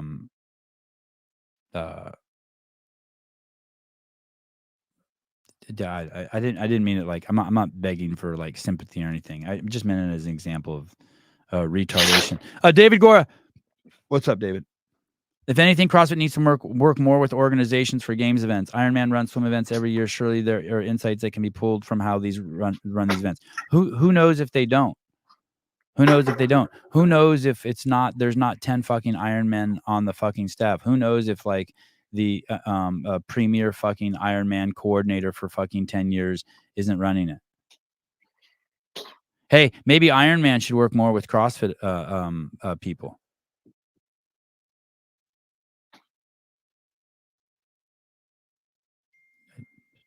Like whatever. Caller, hi. Hey, is this me? Am I on? I don't know if it's you, but you are on. All right, cool. You were talking about the Christian tools. I know you've had a lot of Christians calling. You okay yeah, with the Christian you toolbox. ready for another one? Yes. Yeah, let's talk Christian tools. So here, let me say this I for think people who one- don't understand really quick. Let me get people up to speed. So I was for it. there and I was watching different people process it. And I'm going to say this kind of like dickishly, but there's people who their only tools in life are what they eat out of a plastic box that's fucking mailed to them in their refrigerator, scrolling through TikTok and working out. And so when anything happens in life, whether they get an electric bill sent to their house or their fucking girlfriend or boyfriend breaks up with them, they have no fucking tools to process that shit. Whereas these fucking Christian ding-dongs sit around fucking with each other, loving on each other, fucking building up support for each other about where they were before they were born and where they go in the fucking afterlife and how everything happens for a reason and God's looking out for them. And they've built this fucking mindset around fucking kumbaya, fucking life is great, and you have to take the tragedy with the good. And when you die, fucking, if you've accepted Jesus Christ as your savior, which I have it twice, but he hasn't let me, I haven't got my response back yet. That's where they're at. So they have different tools, right? They program them. They're not watching fucking TikTok. They're not fucking, they're, in the hobby of these athletes is taking pictures, looking over their shoulder and taking pictures of their ass, right? Well, I don't know what they're looking at. Maybe there's a Bible up on the wall and they're reading that and it just happens to be over their shoulder. But I don't mean to pass judgment. But so those are the tools. And so when I was at the games, I saw all these fuckers that read this fucking Bible book. They fucking were able to handle and process this stuff in a way that was far superior. And I thought if based on the presupposition that you want to fucking be whole, and not have a fucking mental breakdown, they process this shit in a way that allowed them to I won't even say it's superior, or say to fucking cope. Okay, go ahead. Yes. And now we have a Bible thumper calling who's going to tell us. Yeah. Go ahead. Yeah, I'm time to thump away. My name's Nick Friegi, by the way. I'm in the Nick, comments what's up? slot. Big I fan. appreciate you calling. Thank you. Yeah, I wanted to see you at the games. Didn't end up bothering you, but one of the tools, and this is not just exclusive to Christianity. Like, because I believe Christianity is true and the God of Christianity is true, there are some truths in our book that happen to be kind of just like universal, worldwide. Like, other religions will use them because they are real and because they realize that they were good tools. And so it's good to see you using them and a lot of people at the games. But I use the fuck out of them. I steal all your you do. tools. I love it. And listen. That's why we think you're so close. One of my favorite ones that I remember reading as a when I was searching for God was and Jake Foster sent it to me. I'm not going to say it right, but basically people who pray in church get their glory in church, and people who pray behind closed doors get the abundance of glory of God. And ever since I read that, I always fucking pray behind closed doors. What I do, and I try to always be fucking praying. Like if I'm like, I try to pray. If I'm awake, I'm fucking basically trying to pray. And I mean, but sometimes I forget. But like that's my gig in life. Like it's a great life just praying. But I don't but that's what I see when I'm not sure what the word virtue signal means. But when I see, I've translated as those are people who are praying openly, right? Do you know what I mean? They're standing up and they're screaming really loud about their praying. And that's worked, and that's worked really well for me. Sorry, go on. Sorry, I'm gonna try not to cut you off again.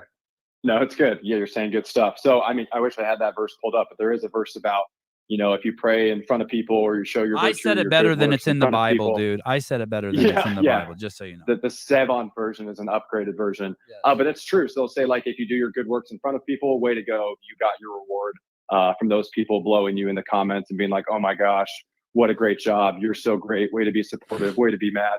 But if you do it in private, then God will reward you and he'll honor you in heaven. So yeah, your way of doing things in private is better. But another tool I want to mention, and something that I've experienced in my own life, is like it is inherent in our theology. It's at the very core of it to know that we are not perfect, that we all fall short and that we all need grace. So it's not like Christians are on this mission to be perfect because of their own actions or we're better than everybody else. Our entire religion, our entire theology, our entire belief is that God is good and that we are not. And so if you don't believe that, if you think that it's all about, man, like, how can I be as good or as impressive to everybody else?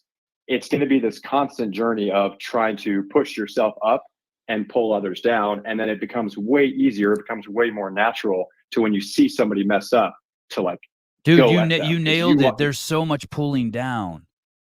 And that's why I woke up this morning and I'm like, I don't want to, I caught myself just doing that to all my friends. And I'm like, I can't do, that's going to ruin me. Yeah. And so like me as a Christian, I know that I am dirt. Like I know that I came from the ground and I'm so capable of doing really, really bad things. Like I hope I don't do bad things, but there's like, I'm capable of doing terrible things. And we have this notion that I would never do that, or I would have seen him in the water, or I would have set up these protocols, or I would never cheat on my wife, or I would never kill somebody. You don't know, like things. Yeah, you don't know. You don't know. Like, let me throw you in a fucking jail cell with some world class pussy. You tell me.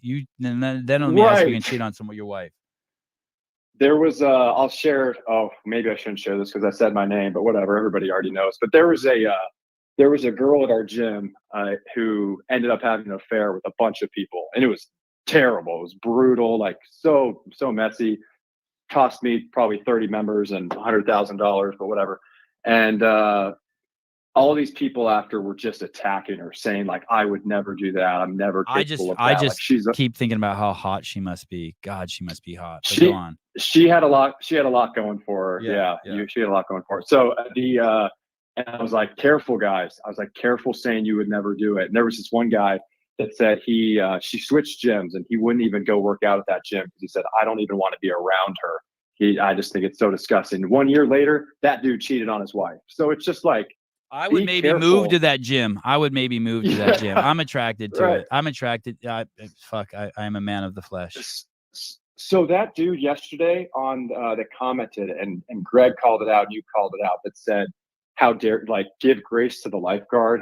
Like, what do you think? He'd give grace to the lifeguard. You guys both called it out as a Christian would as well. It's like, of course we should be thinking about the lifeguard. Of course we should be giving grace to Dave, praying for Dave. Like, those are the people that my mind goes to, that my heart goes to. And I love to see that you guys are doing that as well. But man, a coach said to me at the games, "Hey, why aren't you calling these people out by name on your podcast?" I'm like, I don't want to fuck with them while they're working out.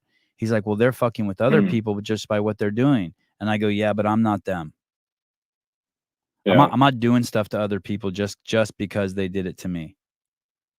Yeah, but man, so I'm getting into so many long conversations with people at the gym, and I feel like I'm like a defense attorney for Dave or for CrossFit. One, because I think they're trying, and I think they're doing a good job, and I think they are just so much better than what people give them credit for. And as a leader, as an affiliate owner, like I know constantly that all these people that don't know what the heck they're talking about question my decisions that I put so much work into, all the preparation I put into our events, into our program, to our space. Like they'll look at a workout and be like, this is dumb, you know? So like I've, as a leader, experienced this. And so now I don't know. I just feel like I want to err on the side of defending people, just like all of us would hope that somebody would defend us if we were being attacked, or if we made a mistake, or if somebody, you know, was hurt on our watch or on our property. And so, man, it just seems like when that so guy hit those 5 people and killed them in front of me, and he jumped out of the car and said, "I'm the angel of death." There was like 20 dudes who ran over to him and started like fucking beating him, and then there were like 3 dudes who were trying to protect him. It was it was a fucking crazy scene, and they weren't protecting him because they knew him. They just didn't want they just didn't want to be witness to a mob that killed someone. It was, well, I don't know what their reason was. That's my assessment, but it was fucking crazy. But it's kind of like what you're saying, right? Like, the mob's out there. Yeah, it's an interesting mindset. Somebody, a coach at my gym, asked me yesterday, they're like, Nick, you've been through a lot the last few weeks. Like, how are you doing? What are you feeling? And I think kind of like what you said this morning, as in terms of not really wanting to even, you kind of wanted to pull back or disengage a little bit, or just not even wanting to look at stuff. I'm kind of hitting a moment of like some tiredness or just sadness over this mindset. Is just so sad to see. It's like, you know what I'm saying? Like, just like the mob, I want everybody fired, I'm better than everybody else, everybody sucks. Like, it's starting to just grieve me. And one of the things I said, like Thursday, I was like crying off and on all day, you know, and thinking about my brother, who's my best friend, and just imagining his family. Like, I was just crying and sad. And then freaking since then on, it's just been, now I'm more so trying to like defend CrossFit and talk about this and have philosophical and logical and ethical arguments. So actually, like, all this attacking of CrossFit and attacking of Dave and blaming, I think actually is decreasing the amount of mourning and grieving that actually could have happened. You know what I'm saying? Like, it's kind of shifted the focus. I mean, of course.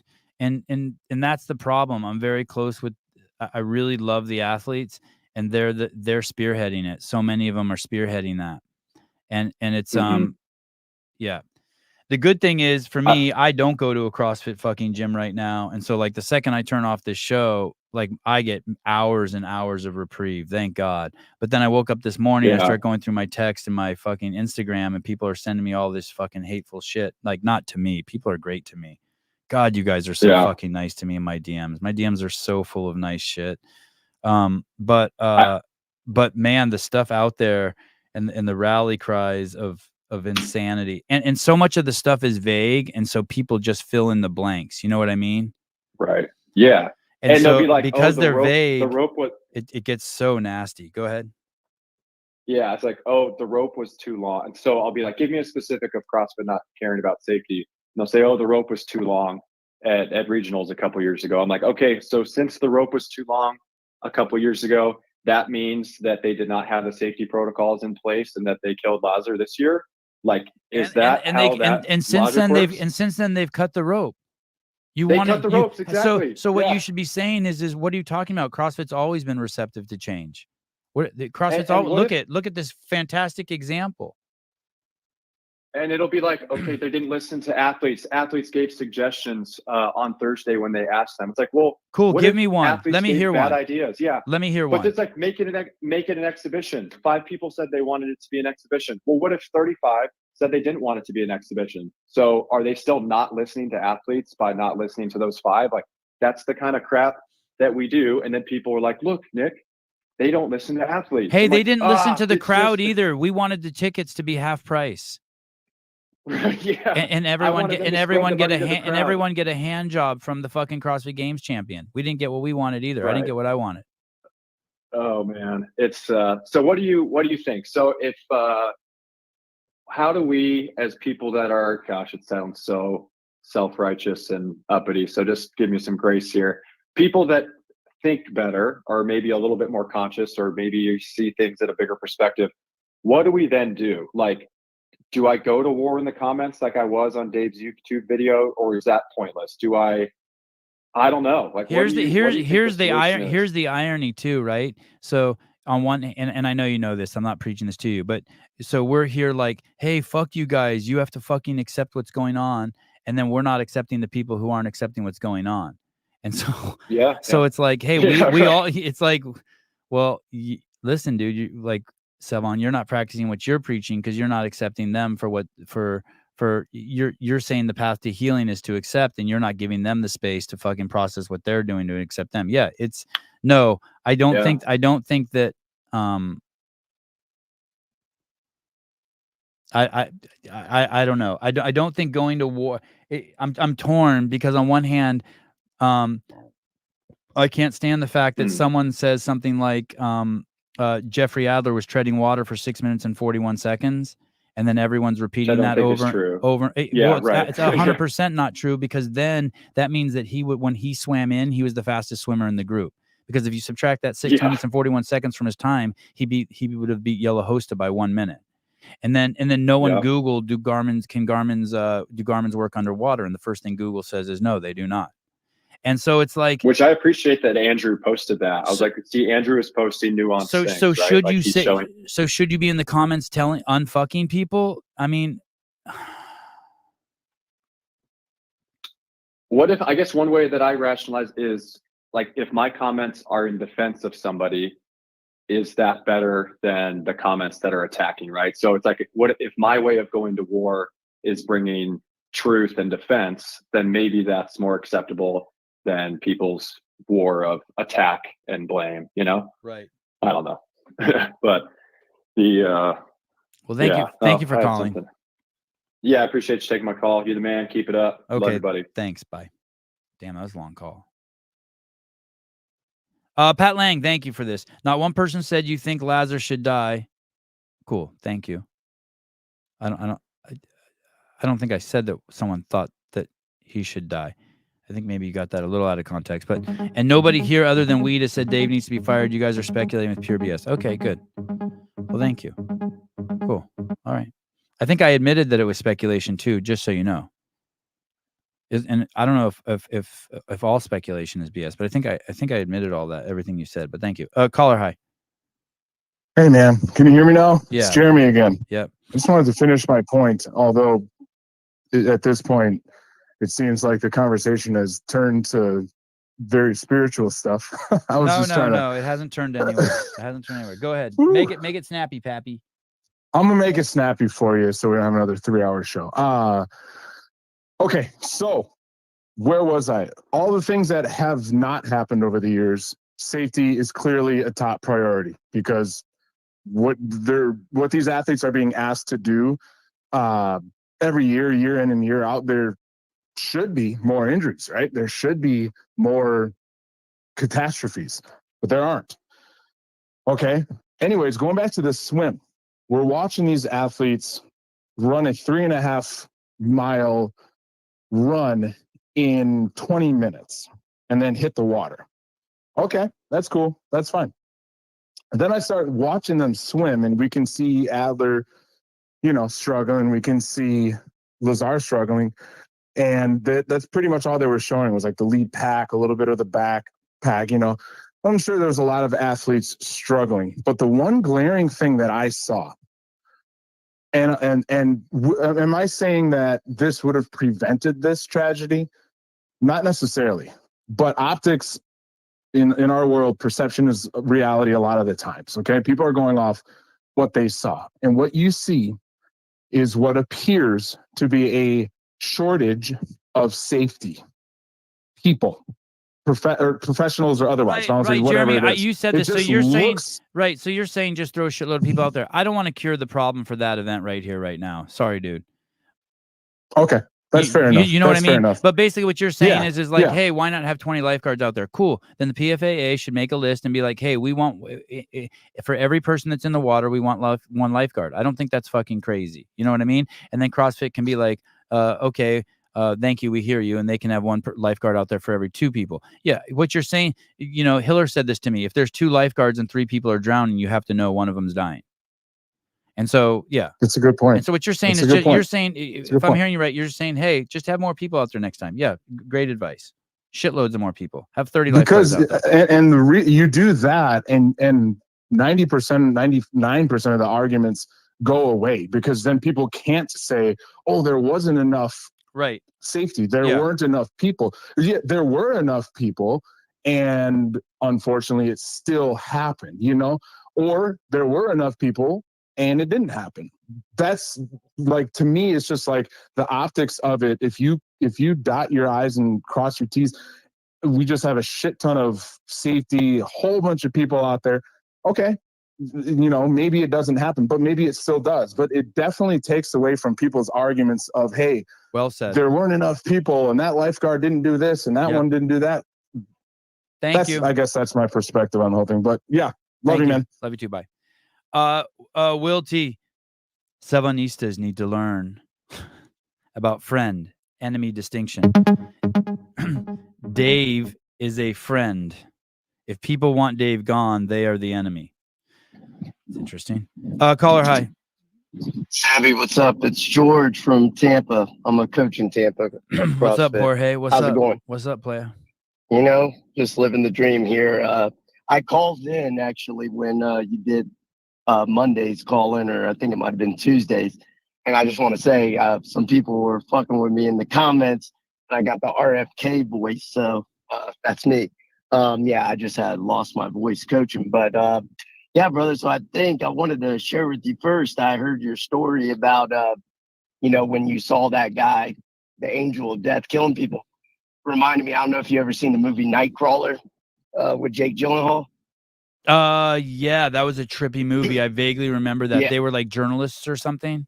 Yeah, Camera he was guys. one of They those. went to like accident scenes or something. Yeah. Yeah, exactly. Yeah, it just sounded like that. So it just reminded me of that story. But I wanted to share with you though why I think, you know, first off, I feel like people are calling because, you know, you're shooting straight. You're not really playing any side of this argument. You're acknowledging the facts of the matter, which is what we should all be doing. Like, hey man, it is probably the most devastating thing to have seen that happen, and then the possibility that it could have been prevented. But you know, I feel like because people are so into being outraged about stuff, you know, I look at like what Andrew Hiller, you know, Hiller's done for the CrossFit community in the last couple of years, how using, you know, the algorithm, or, you know, how people get angry about stuff, or using some kind of controversy to really draw a light on the fact that, you know, some people's reps weren't so good. Some of the video judging submissions weren't good. And I think he brought a lot of value to the community with that. And so people were seeing that how the new leadership of CrossFit hasn't really been, it didn't seem as if they had the same level of focus or same level of attention to detail that it was with Greg and Dave pretty much managing everything related to the games. So why I'm saying all this is because for me, I started CrossFit in 2012. And I feel like, man, that was like the big boom or the golden era of CrossFit, especially knowing what it was then. And then after, you know, when Greg left, you know, a lot of us, to me, and based off of Hiller's stuff, it's like we're kind of hoping that Greg would get back involved. But after your conversation with Greg yesterday, I could see why would he want to be involved? Or like what you're saying, like, you know, how can the community that loves what he created and did now turn around and it's showing the same thing that they did back in 2020? You know, it's like they're going to turn around and now hate on everybody, do the same thing they did. And why would Greg or Dave even want to continue to be involved? And I think at that point, CrossFit will no longer be what we all love. So I'm saying this to ask you, do you think that there's any chance Greg would be involved in CrossFit or be it fitness again? If they gave it, I don't know. If they gave it back to him, he'd take it, probably. But let me tell you something. The games athletes would not like that. Those games athletes that want change would not like that change, sir. That is not the change they're asking for. They're asking for the other kind of change, sir.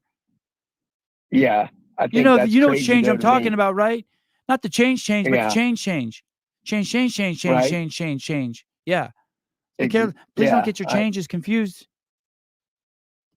Yeah, bro. I think that would be the worst thing. And you know what's funny is God, that it would Greg be made an fucking amazing amazing. comment. It would be fucking amazing. It would be so great if would. fucking Greg took over again. We'd see 2,500 fucking affiliates leave, and fucking the weight of their fucking nonsense alleviate off the other 7,500, and it would and the pressure of all the fucking nonsense, and the fucking thing would expand. The 7,500 could be bigger than the 10,000 if the fucking ding dongs would fucking split.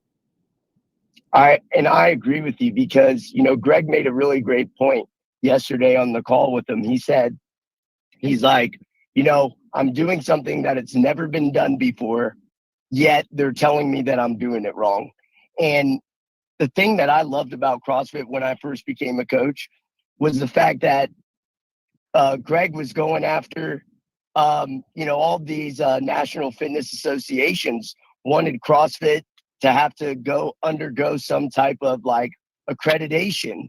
And Greg didn't want to do that. He wanted it to be like, hey, look, I'm equipping you with more information than you're going to get as far as what fitness is from the college and all these fitness journals. And guess what? Like, you're going to get all that information, and I'm not going to try and keep my hand inside your pocket of how to run your business or anything like that. And so I just think it's funny now, the types of things that we're arguing about, it's still that CrossFit has been doing it better than anyone else. And this is just by us showing a lack of support for the thing that we love. What we're doing is we're opening those doors for all those people who've been hating on CrossFit all along. And so I just think that a lot of the CrossFitters are not, especially the athletes, are not learning their lesson from 2020, you know? Yeah. Yeah, man, you know, I have an athlete that goes to my gym. He judged at the games, like a couple different, not this year, but a couple different games. And, you know, we were talking, and some of the members are kind of showing that outrage and change, that we need change and things like that. And he said himself, he's like, look, man, the athletes have been crying about things all the time, and the athletes will make something out of nothing, and that's just the way it is. So yeah, like what you said right there means nothing to me. I couldn't process any of that. Like, they've been crying a long time and they want change, and like what, like you triggered me. All right, thank you. I gotta go. I gotta go. All right, thank bro. you. Love you. Bye. Fucking change. Oh my god. Hold on. Caller, hi. I can't do 10-minute calls anymore. I can do 3-minute calls. Hi. Can you do a 3-minute call? Hello? Yeah, absolutely. Okay, go. I just wanted to call in because I think this is I've heard a lot of people talking and going back and forth about the incident of CrossFit Games, and I think this can be reduced down, you know, to with respect to Lazar and what happened. This can be reduced down to a simple process issue with the risk profiles of the CrossFit Games and the events that they are conducting. So, you know, the loss of a life is clearly unacceptable in this event, and they need to approach this process from assessing the risk associated to let's just say if you have a dumbbell snatch, you know, what's the worst case scenario that could happen when an athlete is doing a dumbbell snatch? Well, we're going to put these athletes in the water after a 5K, water temperatures and everything else considered. What's the worst thing that could happen? Well, the risk mitigation of that event should be reduced down to no more than a medium risk, meaning that they put all of these risk mitigation efforts into place, and in doing so, they reduce the risk of this event from being high risk or extremely high, where we consider the loss of life as a possibility, down to a medium risk, meaning the worst thing that should have ever happened if somebody even in speculation. Shark cages for everyone. Shark cages for all swimmers. Shark cages. shark cages. 80 you boats, know, 80 boats out there with shark cages. They all swim in a cage, one by one. Or if you don't have 80 boats, just one boat that goes back and forth, and we time them.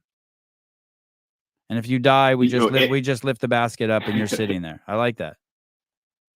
Yeah, anything, but whatever gets somebody out of the water in a medical emergency. You know, Right, brother. Is there? Sorry to rush you. I just been on the phone too much. I appreciate that. Yeah, evaluate the risk and handle it. Was there more?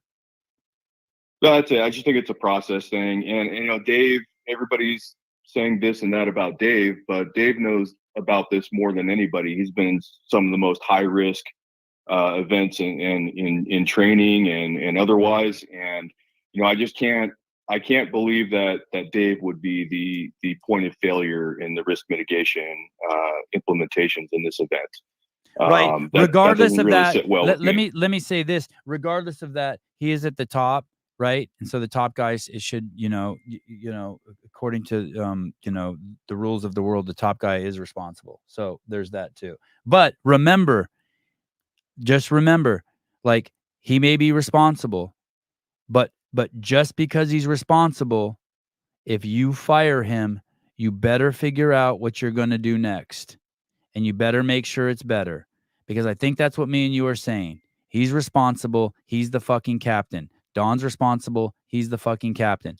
But if you get rid of him, you better be prepared for what's fucking coming next. As opposed to, he's responsible. He took responsibility. We have faith in him that he's going to correct it. Because motherfuckers, you get rid of him, and I suspect it hasn't been working out so well for us over the last 5 years every time we get rid of something. Shit ain't been working so good. All right. Love you, dude. Bye. Yeah. Let's get that at the bottom of every show, please. Okay, I got to get through some of these. Eric Weiss, please don't Google exerciser at work. Those are my favorite videos.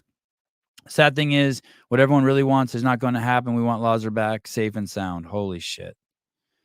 The sad thing is, what everyone really wants is not going to happen. We really want Lazarus back, safe and sound.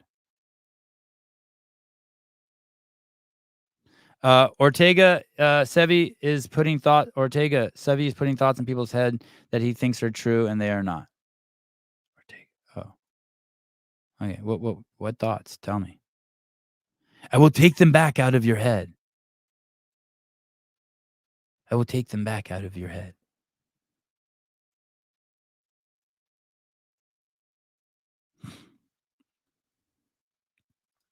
Dave Weeder, you was CrossFit's biggest enemy. Now you just a meat rider. All right.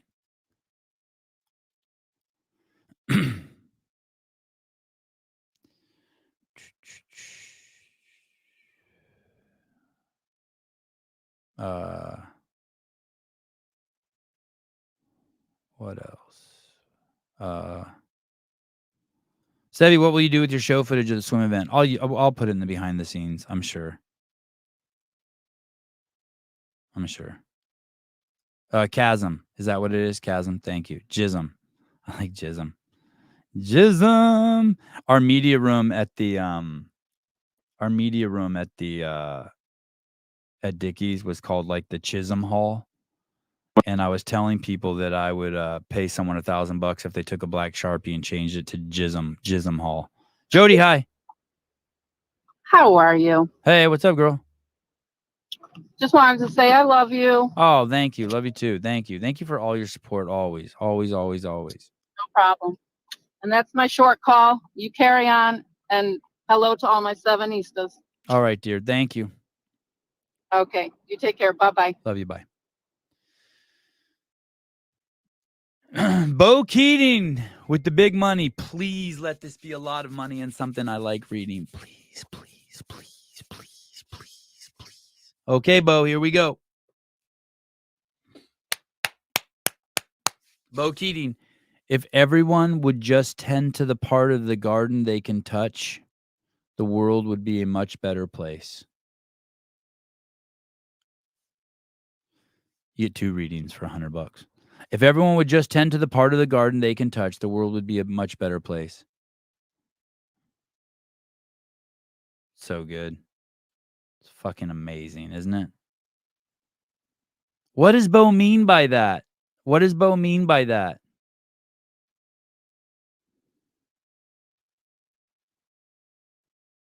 That means when you fucking walk into Jamba Juice and you look behind you and hold the door open for someone. When the lady at fucking Jamba Juice asks to take your fucking order, you're just like, "Hi, ma'am, how are you? God, I love this place." You get your drink. You stand to the side. You're not blocking the counter where other people pick up their drinks. You smile at people. You're cool. You get the drink, and you lean over the counter, and you got all those kids back there busting your ass. You say, "Thank guys. I love you guys. I love your drinks. Thank you for being here for me." You fucking do your part. That's the part of the garden you can touch. And touch your wife's garden too. Call her hi. Spit on it and touch it. Yeah, go ahead. It's that boy. Hey, Oh. see what's good, sir. What's up, buddy? Did How are you you, you sent me something yesterday that hit me kind of hard. What did you send me? It was the sign off yesterday. Oh yeah. I was pretty fired up. Yeah. You that's I was sitting in my fucking $2,300 Japanese recliner that's just a fucking piece of cloth and some metal hold being held up. It's probably worth like $8. Right. And I had my feet up on an Amazon wicker stool that my wife probably bought for $23. I was in my boxers in front of my 90-inch TV, Right. but it was turned off. And I fucking read that and I was like, okay, I'm going to bed. That one rocked me. Well, I mean, you didn't say I anything sent it bad. because You didn't say anything bad. It just rocked me. You're like, whoa, I've No. never seen you like that. And that was like, okay. It's true, dude. It's like What did you say it to me was again, just like so the we- callers don't feel left out? What did you say to me? Right. So I'll paraphrase, obviously, not to put words in your mouth. Yeah, but go on ahead. Yesterday's sign off, it was literally the last 10 seconds of the show. You were like, you keep posting your bullshit. You guys keep, coming with this mob mentality, and everybody's going to get it. Even my closest friends. Oh, and yeah. then you went black. Savage. Yeah, savage. Then you went black. Yeah. Not cool. And it's just a little side that well, personally, I've never seen before. I was like, yo, this guy's like, he's got that side. Yeah, you know what I'm having? I'm having fucking resurfacing issues from Floyd 19. You know what I mean? I'm like, and I burnt a lot of fucking shit down there. I don't know if you remember the show back then, but I used to have the dragon, the Khaleesi dragon, and I would always play that scene. Yes, anything with Khaleesi, I remember. Yes. Yeah, and I a little piece of me just wants to go there and just fucking every day fucking pull up someone's post and just fucking eviscerate them, fucking pull their guts out all over the fucking show. But I don't think that's probably it was Chandler talked. I did that during the week with one of Chandler's posts, and then he talked to me at the games, which fucking takes crazy balls. And it humbled the fuck out of me. And you'll never I don't think I've ever said that phrase. I don't get humbled. I am humble. But he fucking took me even to another spot. It must have been a hell of a conversation, dude. It was trippy. Fuck. It was like talking to a statue. Like he stands perfectly still and he's yoked out of his mind and only his lips move. Oh my God. Yeah. And he's black as night with these fucking yeah. beautiful fucking eyes. He's fucking beautiful. You know, when you look at your best friend on mushrooms, you're like, fuck, I never knew my best friend was so beautiful. He looks fucking, he's glowing, motherfucker. That's what it's like. You're not even on mushrooms and you stand next to Chandler's like that. Exactly. I was going to say, you don't need mushrooms to figure out he's a beautiful dude. Yeah. But just kind of glowing. You know what I mean? Just like fucking powerful human. Yeah. Yeah. He looks like something Michelangelo carved out. Yeah, it's like one of those movies, like claymation movies, like Sinbad and the Sailor, and one of the statues is there, and then its lips start moving and talking. I was like, wow, I didn't even think you were real. Right. Okay, sorry. So go ahead. So I said that, and then did that bother you? Were you like, wow, Sevy's kind of a cunt? No, not at all. It was just Sevy's really angry. Yeah. And we all have the ability to be angry, but I was like, yo, he just told his fucking best friend, because I know you bring up Santa Cruz and like your neighbors and your close friends, and there's some, your liberal friends, and whether they're part of the mob mentality or not, you were like, yo, anybody can get it. I was like, holy shit, he's dead ass. Yeah, I was feeling pretty scorched earth yesterday. I woke up this morning. I probably made myself sick saying that. That's probably why this morning I was like, fuck, I don't want to do that. But who knows? Maybe tomorrow I'll wake up and just fucking start I don't know. That's partially the reason why I called, because after those last couple of calls, I was like, yo, he needs a break. We got to talk about the Boar Bowl or Surf Camp or something. He needs a break. It's like, yo. But fair enough. But you brought up Chandler. That's like that's like whenever if that's why I always tell my audience, like, hey, if you see me have a stroke on air, like someone call my wife. You know what I mean? Yeah, Like, don't be stupid. Like if you see something weird, say it. And it was coming to that. Yeah, thank you. I appreciate it. No sweat, dude. No sweat. But I joined a little late today. I don't know if this came up earlier in the show, but have we talked about when the athletes start to come around, and have you thought about who you want to invite on first? And that's going to be a whole different animal. I mean, so yesterday I think I was talking to Susan. I'm like, hey, I want to have Sprague on. Should I invite him on, or do you think it's just like bringing the dude into a fire pit? So I don't know. I'm definitely there's this guy Victor, one-armed dude, who's gonna be in adaptive games. I'm gonna get him scheduled today. I'm gonna get Tim Murray on. I'm gonna start. I want to pump up the adaptive games. My homeboy Bill Grunler's commentating it. I think maybe Chase is commentating it. So I want to maybe focus on the adaptive athletes for a few weeks. And the Masters hasn't even happened yet, so you could kind of maybe break the ice with that. Yeah. I would love to have the creators of is it Joe and Ben? I'd love to have those dudes on. I'd like to get back to supporting those guys. The really cool thing about this show and the listeners to this show is I don't need any. It doesn't matter who I have on. Do you know what I mean? Like, these fucking dudes don't care. This audience, I don't have to have fucking big names on. You know what I mean? Like, other people probably are really excited to have the big names on and the champs on, and we crested that. You know what I mean? Well, and so I just want to have. I'd rather maybe stay away from the individual athletes right now. Let them process and just go to adaptive. Those shows will all still be big. I'll have fun. We'll hear funny stories about how the dude lost his arm. You know what I mean? How he pees, shit like that. How can he hold his dick with one hand? What if he's on the cell phone and peeing at the same time? How does he do it? Those guys that clean with one arm, amazing. Yeah. So I think that's where I'm headed next week. I'm having the Jesus dude on tomorrow. I really like that dude, Jared Ellis, the guy who wrote The Prayer Warrior.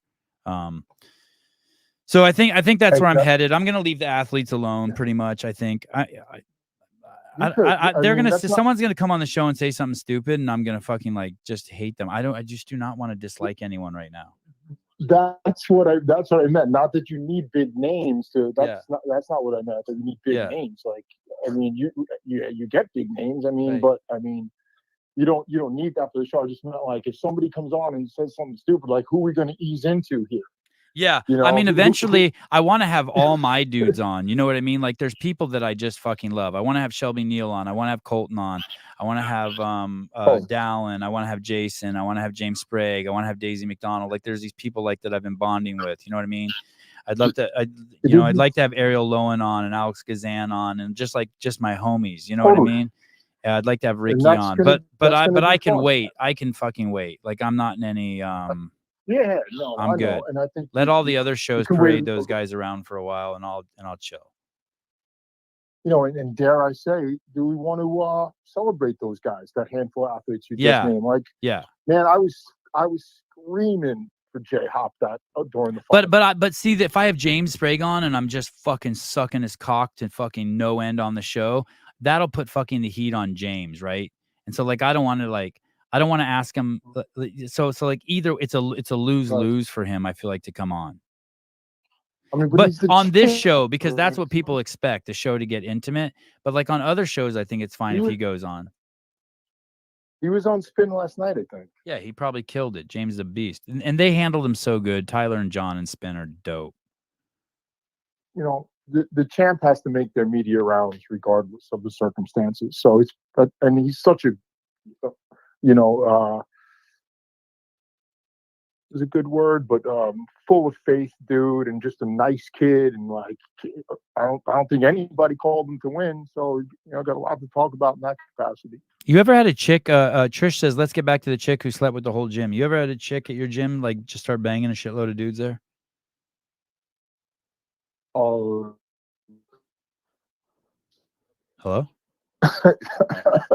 Hello, testing. Is this No, mic on? no, You ever had a dude there Yes, who just yeah. banged a bunch of chicks? Can you imagine having like pool boy at your gym? Oh my goodness.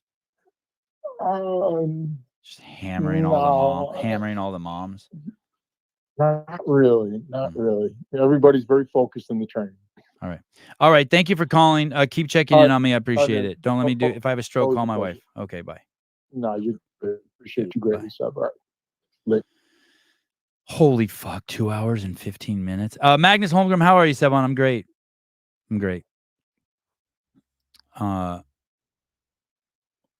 What is today? Thursday? I wonder what's happening today in my life. My wife's fucking texting me up a fucking storm right now. What is she doing?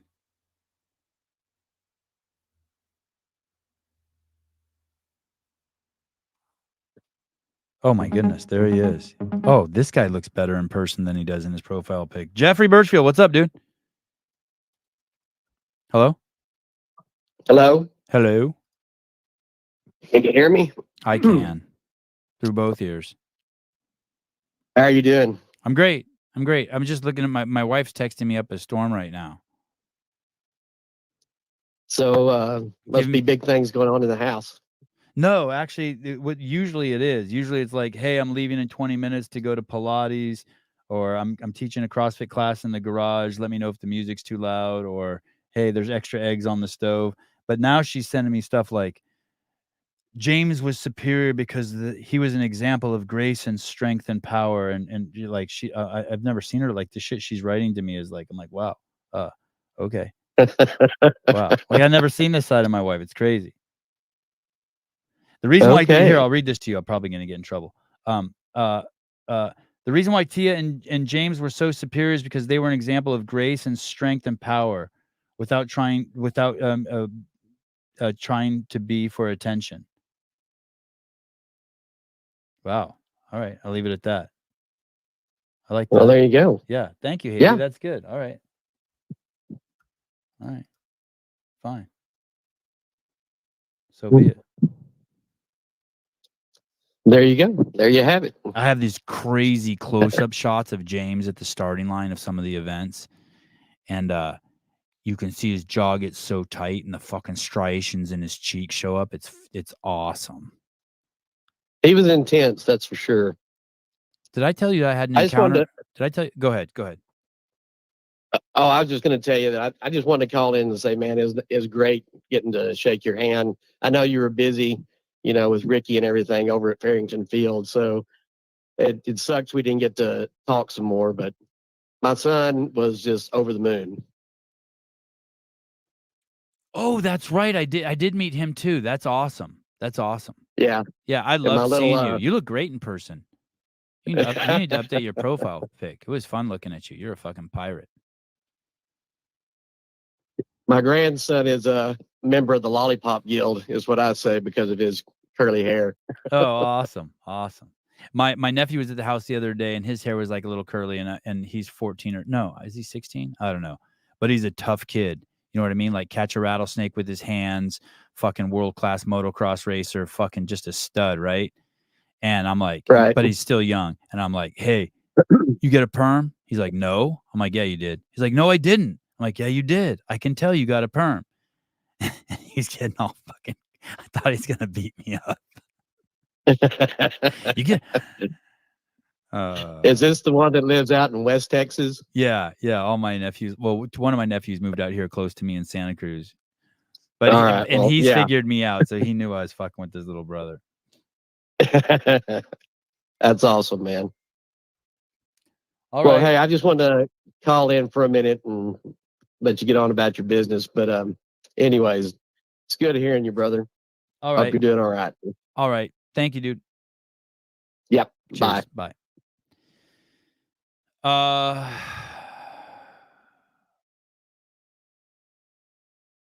You are a tiny boy.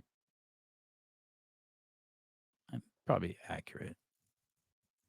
I'm tiny. I don't know if tiny. I don't know if I'm tiny. There's times I feel tiny. When Jason Hopper puts his arms around me, I feel tiny. I'm gonna admit something to you. I kind of like feeling tiny. Not kind of. There's sometimes I like feeling tiny. I like Brad Pitt's body and Troy. Call her high. And a lot of people be like, oh, it's too tiny. And I'm like, I don't think it's too tiny. But I am tiny. In What? in the 1800s, it could be considered standard height. Oh, thank you. Well, thank you. I feel like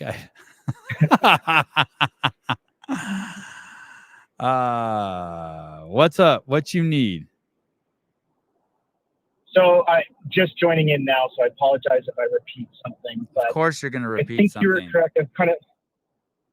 But I've rewatched kind of what you were talking about with Greg last night or yesterday, and I dug deep and went down the rabbit hole of watching all the podcasts, everything. You guys did an amazing job, and your crew did an amazing job. Well, what do you mean? What do you mean? We burped on the show and we smile. I smiled 14 times and burped 37 times. It's a horrible show. It was so disrespectful of Lazar and his family. Oh my God, I burped. I smiled. It was so disrespectful. We want change. but We you know want what? change. We want change. But you brought a actual unpolished humanity to the situation, which is what all of us normally would do in that sense. And if you talk to anybody that say like Dave's crew of operators in that type of situation, to get through it, they've kind of felt they needed to find some version of humor. And I'm not saying you guys made fun of anything. I'm just saying that you guys didn't shy away from those awkward situations through that weekend. And it was great to see, because I think that's helped everybody get through the weekend in that sense. Like, I know when I was watching it, and I was watching it live, and it was really weird when Chase was talking about Lazar's chip timer, and then he didn't before everything finished, and it was really awkward that way. And then all of a sudden, all this stuff started to unravel. But it was really good to hear play by play. Like, Rebecca did an amazing job of controlling the situation in live time and being professional about it. I thought, anyways. I thought so too. I thought she did. But I didn't like her post yesterday. I didn't see it yet. But I thought she did an amazing job, and I love her, and she did it. I really enjoyed working with her. Someone told me something she wrote, and I fucking that actually was, now that I think about it, that was the one that pushed me over the edge. That's what made it so, like, this morning, I'm like, fuck this. I'm not going on. Like, I'm not going to go on and spew hate. I'm going to go in my yard and do rope climbs instead and fucking eat green beans. I have so many green beans right now. So I've been in CrossFit since 2011. Been emceeing a lot of our local events. I've actually got invited to come in and MC the community and gauntlet part of SoCal coming down in September. So I'm looking forward to that. And what I think that the athletes are kind of doing right now is, and I think I agree with you and Greg, what you guys kind of said was, I believe you guys are poking the bear, meaning, okay, you think we're to blame, you think this, and you're going to, lawsuits are going to, cool, we're done. No more games. Or we're going to do, like you said, every 4 years. Good luck making money. Right? And I think that people that think that they were going to cancel the games that weekend, yes, Greg might have been able to do that, but not Brookshire. Oh, yeah, you nailed it. Yes. Right? They're not gonna cancel something where they have written contracts for advertising dollars with ESPN / Disney. And why do we have Berkshire? And I'm not blaming Berkshire for that too. That's their modus operandus. We knew that when they bought it. It's totally fine. They didn't do anything wrong by keeping the events going. By what you're saying, it's perfect. You know it. You put your finger into an alligator cage, you're gonna get bit. You're not like, oh shit, what happened? That's why you put it in there, to kind of test fate and get a little excitement. So the last time you asked for change, this is what you fucking got. Thank Exactly. you. Thank you. Yeah. Right? Sorry to You steal want your point. I you stole. didn't It you was. It didn't was like like. It you was didn't like like I stole your yeah. orgasm. Sorry. No, it's exactly fine. And I mean, they're kind of poking the bear. I mean, when you had Josh Bridges on a little while ago, and I made that comment about, I feel that if the PFAA or whoever it is and these athletes want to professionalize their sport, then, and you don't like what Dave and the HQ is doing, then go to Dubai, talk to the Prince of blah blah blah, and build your own thing, just like Live Tour did with golf. Or how right? about just get And in where you fit in and just start writing everything you down for every fucking event and just do it and do it and do it and do it until you make yourself invaluable. That's how every fucking great person gets into where they are. They fucking make themselves invaluable. Right. Offer and I think something too, that like makes watching yourself through the invaluable. weekend, one thing I liked the one thing I have to say, what I like what Brent said in his interview, I can't remember which one it was, but when it was before the end of the games, he's like, with what everything went on, he goes, this is my job. I had to do it and get through the weekend. And I thought that's how you should be as a professional athlete. Now, everything else, all said and done, whatever, but that's how I feel. Like if I have a wife and kid, right? I have a mortgage payment. So does Brent. So does, Kia Toomey and everybody else. The people that didn't stand and hold back for, the 1 minute or whatever, they were the ones that were going to win, that didn't stand back. The ones that just kind of, like you said, virtue signal or whatever, they're the ones that are sitting back. I didn't know anybody that stood back. But I know when it was 3, 2, 1, go, the people that had a chance at winning, they actually went, they put their game face on, got through the weekend. And yeah, right now they're probably grieving and looking back and, post-game shock or whatever. But I think you guys raised a great couple of points. I saw Hiller's video last night. It's a shame that Chris Hinshaw is going back and forth on what he said about water, temperature, and all think this of other how stuff. much Chris Hinshaw's that's what I mean. Think of how much Chris Hinshaw's contributed to this community. Like, hey, don't get me wrong. Like, I think the post is fucking amazing, right? I just wish like Chris because it's a great example of just all the shit that's out there. But I don't want to see my friend Chris get drugged through that. Can we blur out his face and use a voice changer? I don't either. Do you know what I mean? But on the other hand, I'm like, fuck, great post. But like, I don't think any less of Chris. I don't think any less of Chris for that. I just think like, oh shit, okay. Yeah. Like I go big picture with it. I'm like, hey, remember everything that you're hearing is like this right now. Yeah. And it's a shame because these people are like Chris, and I love Chris because I've been to one of his seminars. They're amazing. Yeah. But and he is a biggest advocate for CrossFit from someone that came from outside of CrossFit into this space. Right.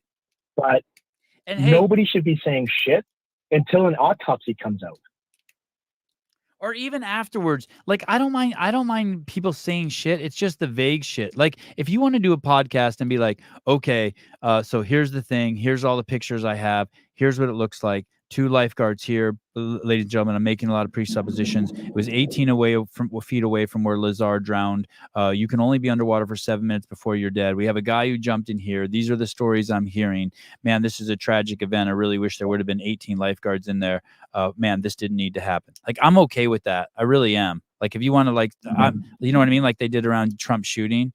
I love all that.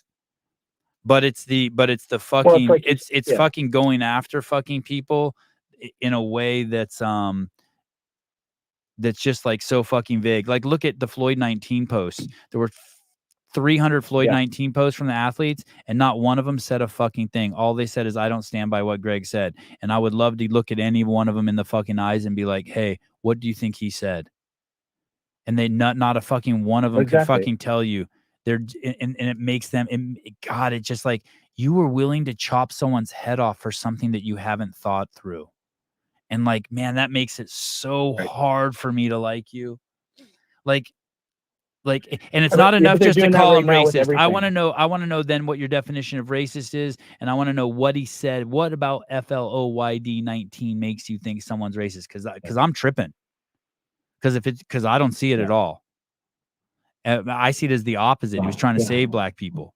So it's just that I don't mind people talking before the autopsy comes out. I don't mind people saying, "Man, if I would have run that event, that wouldn't have happened." Like I have a tolerance for stuff. It's just the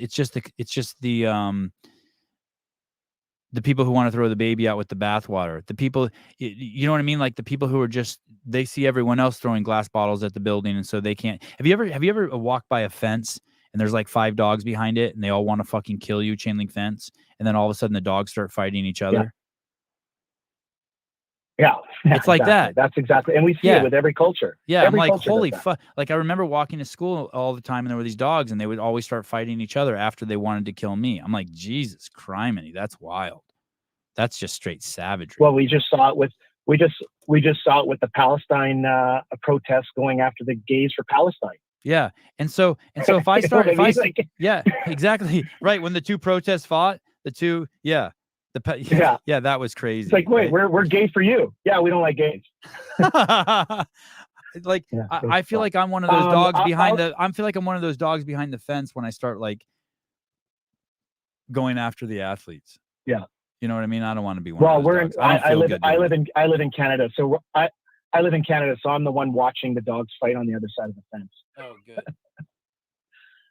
Yeah, but hey, I got one quick question for you. That as soon as all that stuff was going down on Thursday, I was just curious, and you can say yes or no, or you don't care. But did Rich Froning show up on site after that? Dude, beacon of light, dude. When he showed up, it was fucking amazing. It was fucking I figured he did, but there was just no word that he did. I looked into Rich's eyes. I was like, I told him, like, thank God you're here. Thank God Daddy's home. Yeah. Fuck, dude. I figured he would have Holy dropped fuck. everything to get there. Dude. That's what I thought. Showed up in all his glory, all his positivity. Fucking, it was so good. And you could see like fucking 40 people down in the bellows of the beast just surrounded him and hanging on his every word. His smile, his hugs, his fucking open heart. It was crazy, dude. It was so fucking healing. I got to talk to him for like 5 minutes, and I was like, okay, I'm good. And I'm an old man, and he's a young boy. I'm not a religious person by any means, but I loved what you said about the tools. Yeah. I'm not religious either, but it was obvious. They showed up with the tools. Yeah, they showed up with the tools. You don't even have to. That's the cool thing. You don't have to be a fucking Christian to use those tools. Just fucking steal their shit. They got some tools. Go steal them. Exactly what. Yeah. Next time you have him on, I definitely have to give him. I just definitely want to get on because I want to talk to him about adoption. Oh, cool. Okay. Yeah. Yeah. But thanks, Evie. I appreciate it. Great topics. Keep up the good work and speak the truth. Thank you. Hey, are you a minority? I would say, so I was adopted. Okay, that's enough. That's enough for me. Okay, I just want to make sure because you were on for 12 minutes and I want to feel like I did something good. Okay, thank you. Bye. All right, he's adopted. That's good enough. Sevi, you're being too equitable. Yeah, but he's a minority. Come on, Sevi, speed up. I'm trying. I should probably get off. We'll be calling back and crying racism. Yeah, I hung up on you because you're black. Someone send me an Excel exercise. Oh yeah, will you? I will. Will you text me? I'll send you one.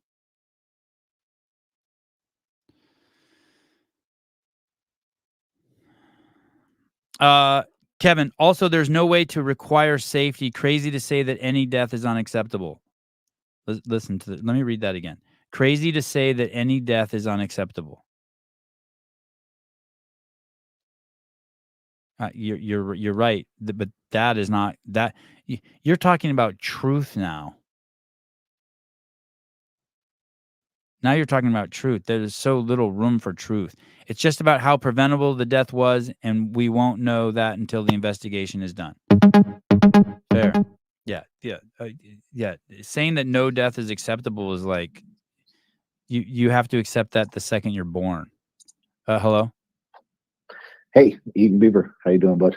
Oh, hey, what's up, dude? Ring around the rosies, pocket full of posies, ashes, ashes, we all fall down. That little nursery rhyme kind of popped in my head yesterday when I was trying to figure out why I was so angry And I think one of the things that's really bothering me is society lives in this false sense of security. And where we used to teach our kids that death was part of life, now we walk around in this, like I said, a false sense of security. And it's really hard to kind of sit back and watch society live like that. And yesterday, you know, when I was the keyboard warrior and I was texting you as a venting strategy, you know, I love the way that you and Greg kind of put things in a perspective and kind of make things just a little bit easier to understand. You know, 12 Daily Doses posted something about drunk driving, right? And, you know, death penalty or not, at least there's consequences to pay or something like that. I'm ad-libbing because I don't remember it exactly word for word. But if you have 2 glasses of wine and you're driving home with your family and somebody else's kid is speeding and not wearing their seatbelt and they hit you, but you blow a 2.0, should you be going to the death penalty when it wasn't your fault, right? Like, right. So there's always layers to everything and every thought. And I think teaching people how to think is like probably one of the biggest things that I take away whenever you and Greg have a discussion. So I really appreciate that. Thank you. Yeah. He's very clear on his thinking.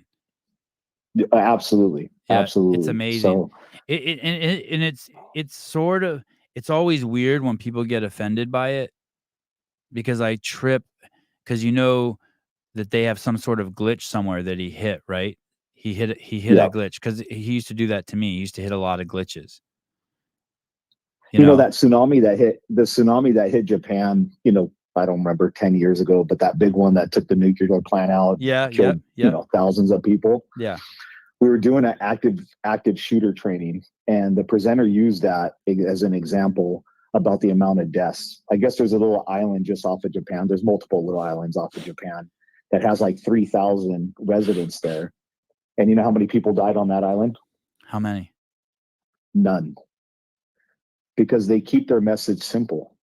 When you're young, you know how we do here in California, earthquakes, you know, Yeah. under the desk, or fire drop, stop and roll. Yeah. When the earth shakes, get the high ground. They keep it simple. Wow. And I think about that a lot, you know, because if you were to ask, is the world a safer place today than it was before? Everybody's answer would be absolutely not. But the fact is that it is. Oh, right. I mean, if you believe in math, the world's a crazy safer place. Yeah. And the richest person in the world didn't live as good as life as the poorest person. And the richest person in the United States 50 years ago didn't live as good a life as the poorest person in the United States today, too. I know it's fucking brilliant. It is just amazing. Yeah. And if, you know, as a parent, you teach your kids to watch out for strangers. If they separate from you at Disneyland, who are they looking for? Because now they're afraid of strangers. No, you teach them to look for the mom with another kid in a stroller. Oh, that's the person you go to. Yes. Or the dad with kids. Like, and I think anyone who doesn't really, have blue hair. Right. Exactly. Right. And I think that that's what's going on with society now is we have this tribal thought process of us versus them. Yeah. And we're missing the point. And it would be absolutely terrible for the games to go away in my mind. I enjoy it. It's part of what every day, whether I know I'm going to get there or not. I mean, I took it really serious and almost broke my body, and I was only top 500 in the world, but I need to have a goal to work for, even if I know it's out of reach. Right. And I think that that's what it plays. But, you know, I don't want to go into thoughts on, you know, how they can improve those processes. I think you've touched on that enough, but just wanted to kind of share those couple thoughts. Hopefully, you know, helps me process a little bit. Again, just wanted to say, appreciate what you do. Thanks, brother. Thank you. All right. Have a good one. Ciao. I want change. No more phone calls. How's Dave doing? Have you talked to him much? I have. He's working through this. It's a lot. I don't process a lot with him. I just check in on him. Is XL the biggest exerciser they make? Asking for a friend. That's a great question. Hawk Tua. Fair enough. Where there was let me get through down here. I think I saw something else come in. Hey, it even got to this. I was I put on another podcast yesterday for I think it was Woolley and Sean Woodland, and I put it on for 3 minutes, and I started seeing these people you guys who were here every morning commenting in that chat, and I started fucking like hating you guys. And then I was like, all right, that's when I knew. I was like, I'm fucking done. I'm like, I'm just fucking just ready to hammer someone. Fuck me, fuck that. Send me one. I did text you. Yeah, I will. It just keep bugging me. The most important, I have so much stuff I need to mail out. Maybe I'll do that today. I hate going. The guy who owns the UPS store is such a douche near me. He's such a douche. And so I just can't stand going in there. The unknown.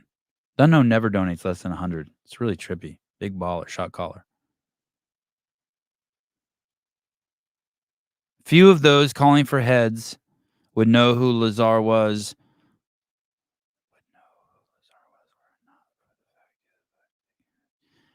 For someone needs to help me. For those calling for heads would know Lazar was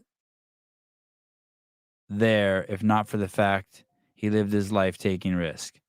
Oh, can I not read, or was there a typo here? For those calling for heads would know who Lazar was. Oh, if for those calling for heads, you would never even know who Lazar is. You would have never heard of Lazar in your entire fucking life if it wasn't for the fact that he took the risks he did with CrossFit. I think that's what this person is saying. For the people calling for heads, they wouldn't know who Lazar was if it were not for the fact he lived his life taking risks. Woo! I'm a beast. Maybe you wrote it right, but for some reason I can't get the cadence down so it makes sense in my fucking little peanut. Hold on. Let me read this. $100 gets you a lot of my focus. The world moves forward on the backs of the outliers. That's why socialism is such a fucking shit methodology, shit way ideology, shit way of leaving life. Listen to this. The world moves forward on the backs of the outliers. The men who stared into the abyss and had the courage to jump. They live boldly so you may live safely.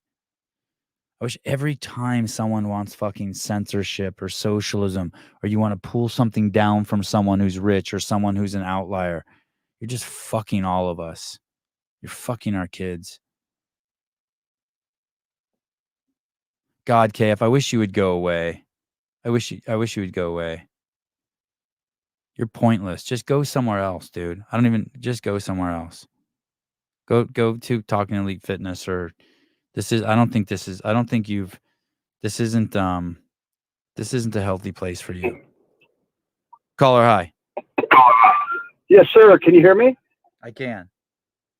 Yeah, this is RB Savannah. I met you at the West Coast semis, and I've called a couple other times. Oh, cool. I just had my 2 cents as far as the Lazar thing. And first of all, if it wasn't for you and all the other platforms, we wouldn't even really know who he was. So I really feel fortunate that you guys all shared him with us. Yeah, he was cool as shit. Do you remember the first time he was on? I think he came on with his brother. And I was like smitten. I got so excited. I couldn't believe how cool they are. I was kind of dreading it. And he kind of brings the light in the room, it seems like, anywhere he is. I haven't met him firsthand, but just he's a brother to everyone. He's the older brother you never had. He's so fucking cool. Yeah. So that being said about him, obviously rest in peace, and his family, sending all the best to them. But as far as I've done some pretty big events with like a couple hundred people, including swimming.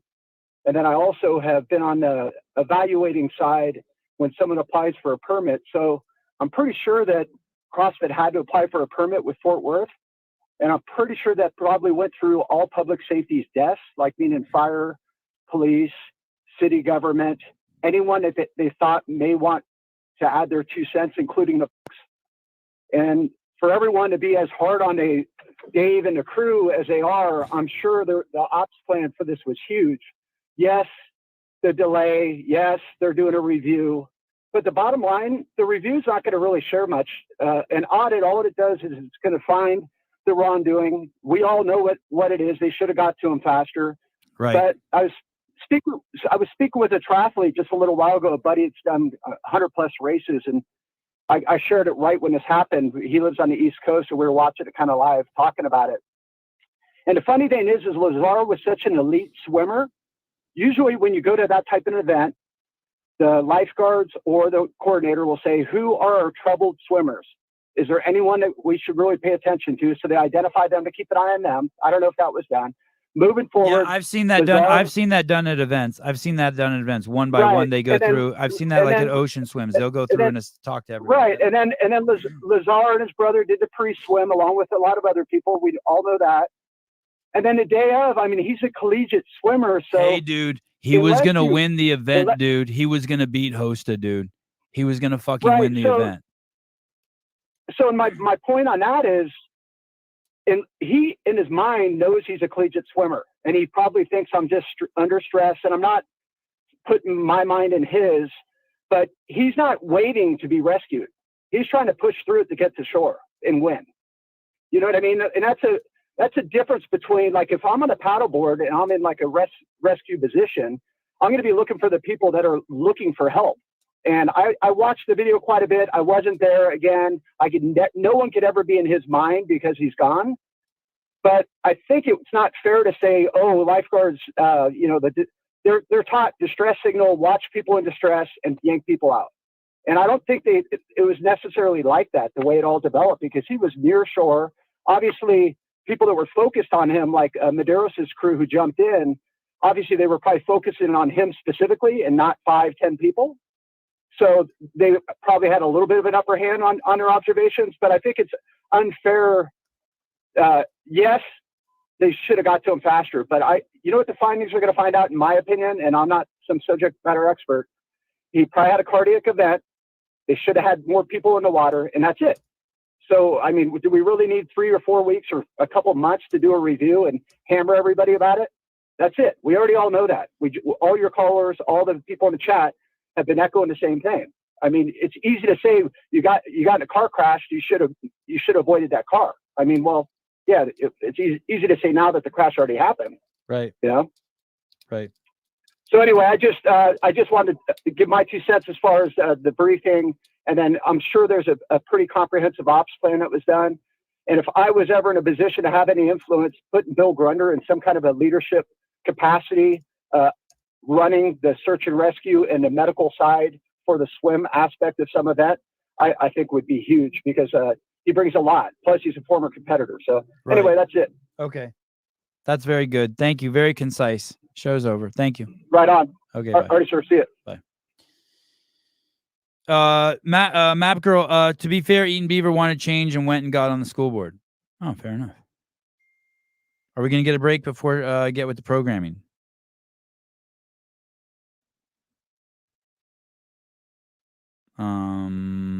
Hi, Audrey. Sevi, I'll give you a video and photo reviews of the exerciser. I'll make a commercial for you to air of me using it. Oh, that's amazing.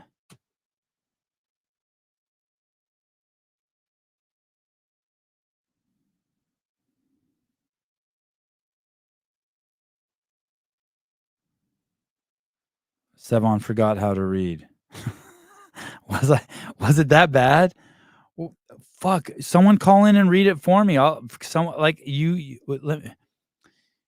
Few of those calling for heads would know who Lazar was were it not for the fact he lived like life taking risks. Oh, okay. All right, I should have just fucking went for it. Never mind, don't call in. Few of those calling for heads, the unknown. Few of those calling for heads would know. Damn it. Few of those calling for heads would know who Lazar was were it not for the fact he lived life taking risks. Yes, thank you. I did it. That's amazing. Oh my God. What a mess I am. A few of those calling for heads would know who Lazar was were it not for the fact he lived life taking risks. Risks. The world moves forward on the backs of the outliers. The men who stared into the abyss and had the courage to jump. They live boldly, so you may live freely. Few of those calling for heads would know who Lazar was were it not for the fact he lived life taking risks. Okay, fuck it. You win. I lose. Dumb fuck. I usually don't have too much self-negative talk. All right. You can borrow Christian's tools, but blah, blah, blah. Sevi, it's okay. I do it every day. 20 to 50 packages of sports trading cards. My FedEx office complete jack wagons, so I dropped them off at Office Depot. Jack wagons. All right. What a show. What a journey.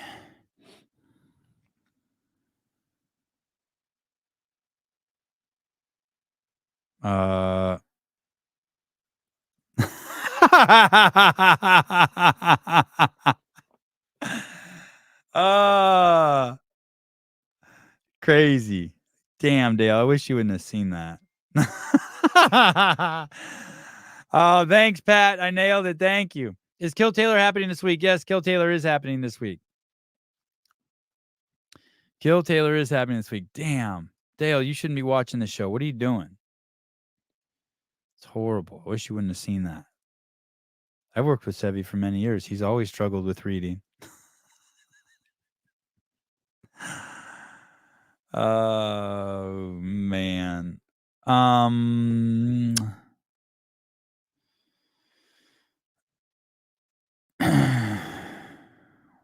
Trying to write. Yeah. Okay. Jeff Gassick, it was worth rereading for the $100 post. Thanks for the chuckle. Yeah.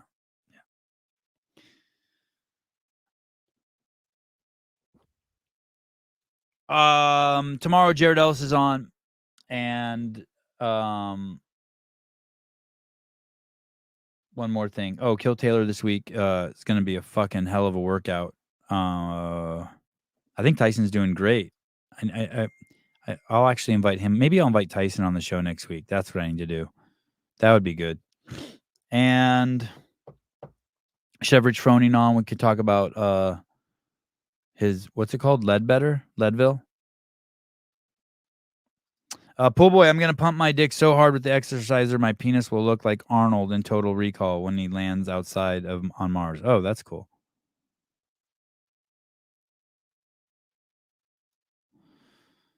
$40% off from Fit Aid, 20% off for Dick Pump, Matoothian. Just if you're fucking not an idiot, you'll get that. Paper Street Coffee. So you better get your subscriptions now before the prices come up. CA Peptides. CAPeptides.com. Use code Sevon. I don't know if you get the free water still. BIRTHFIT. Birth Mama. If you want a CEO shirt.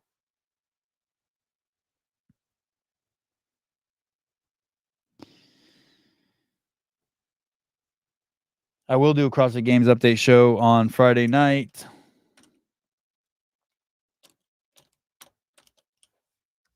Let me see what my wife's texting me.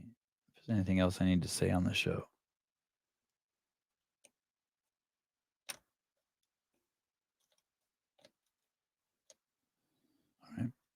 All right.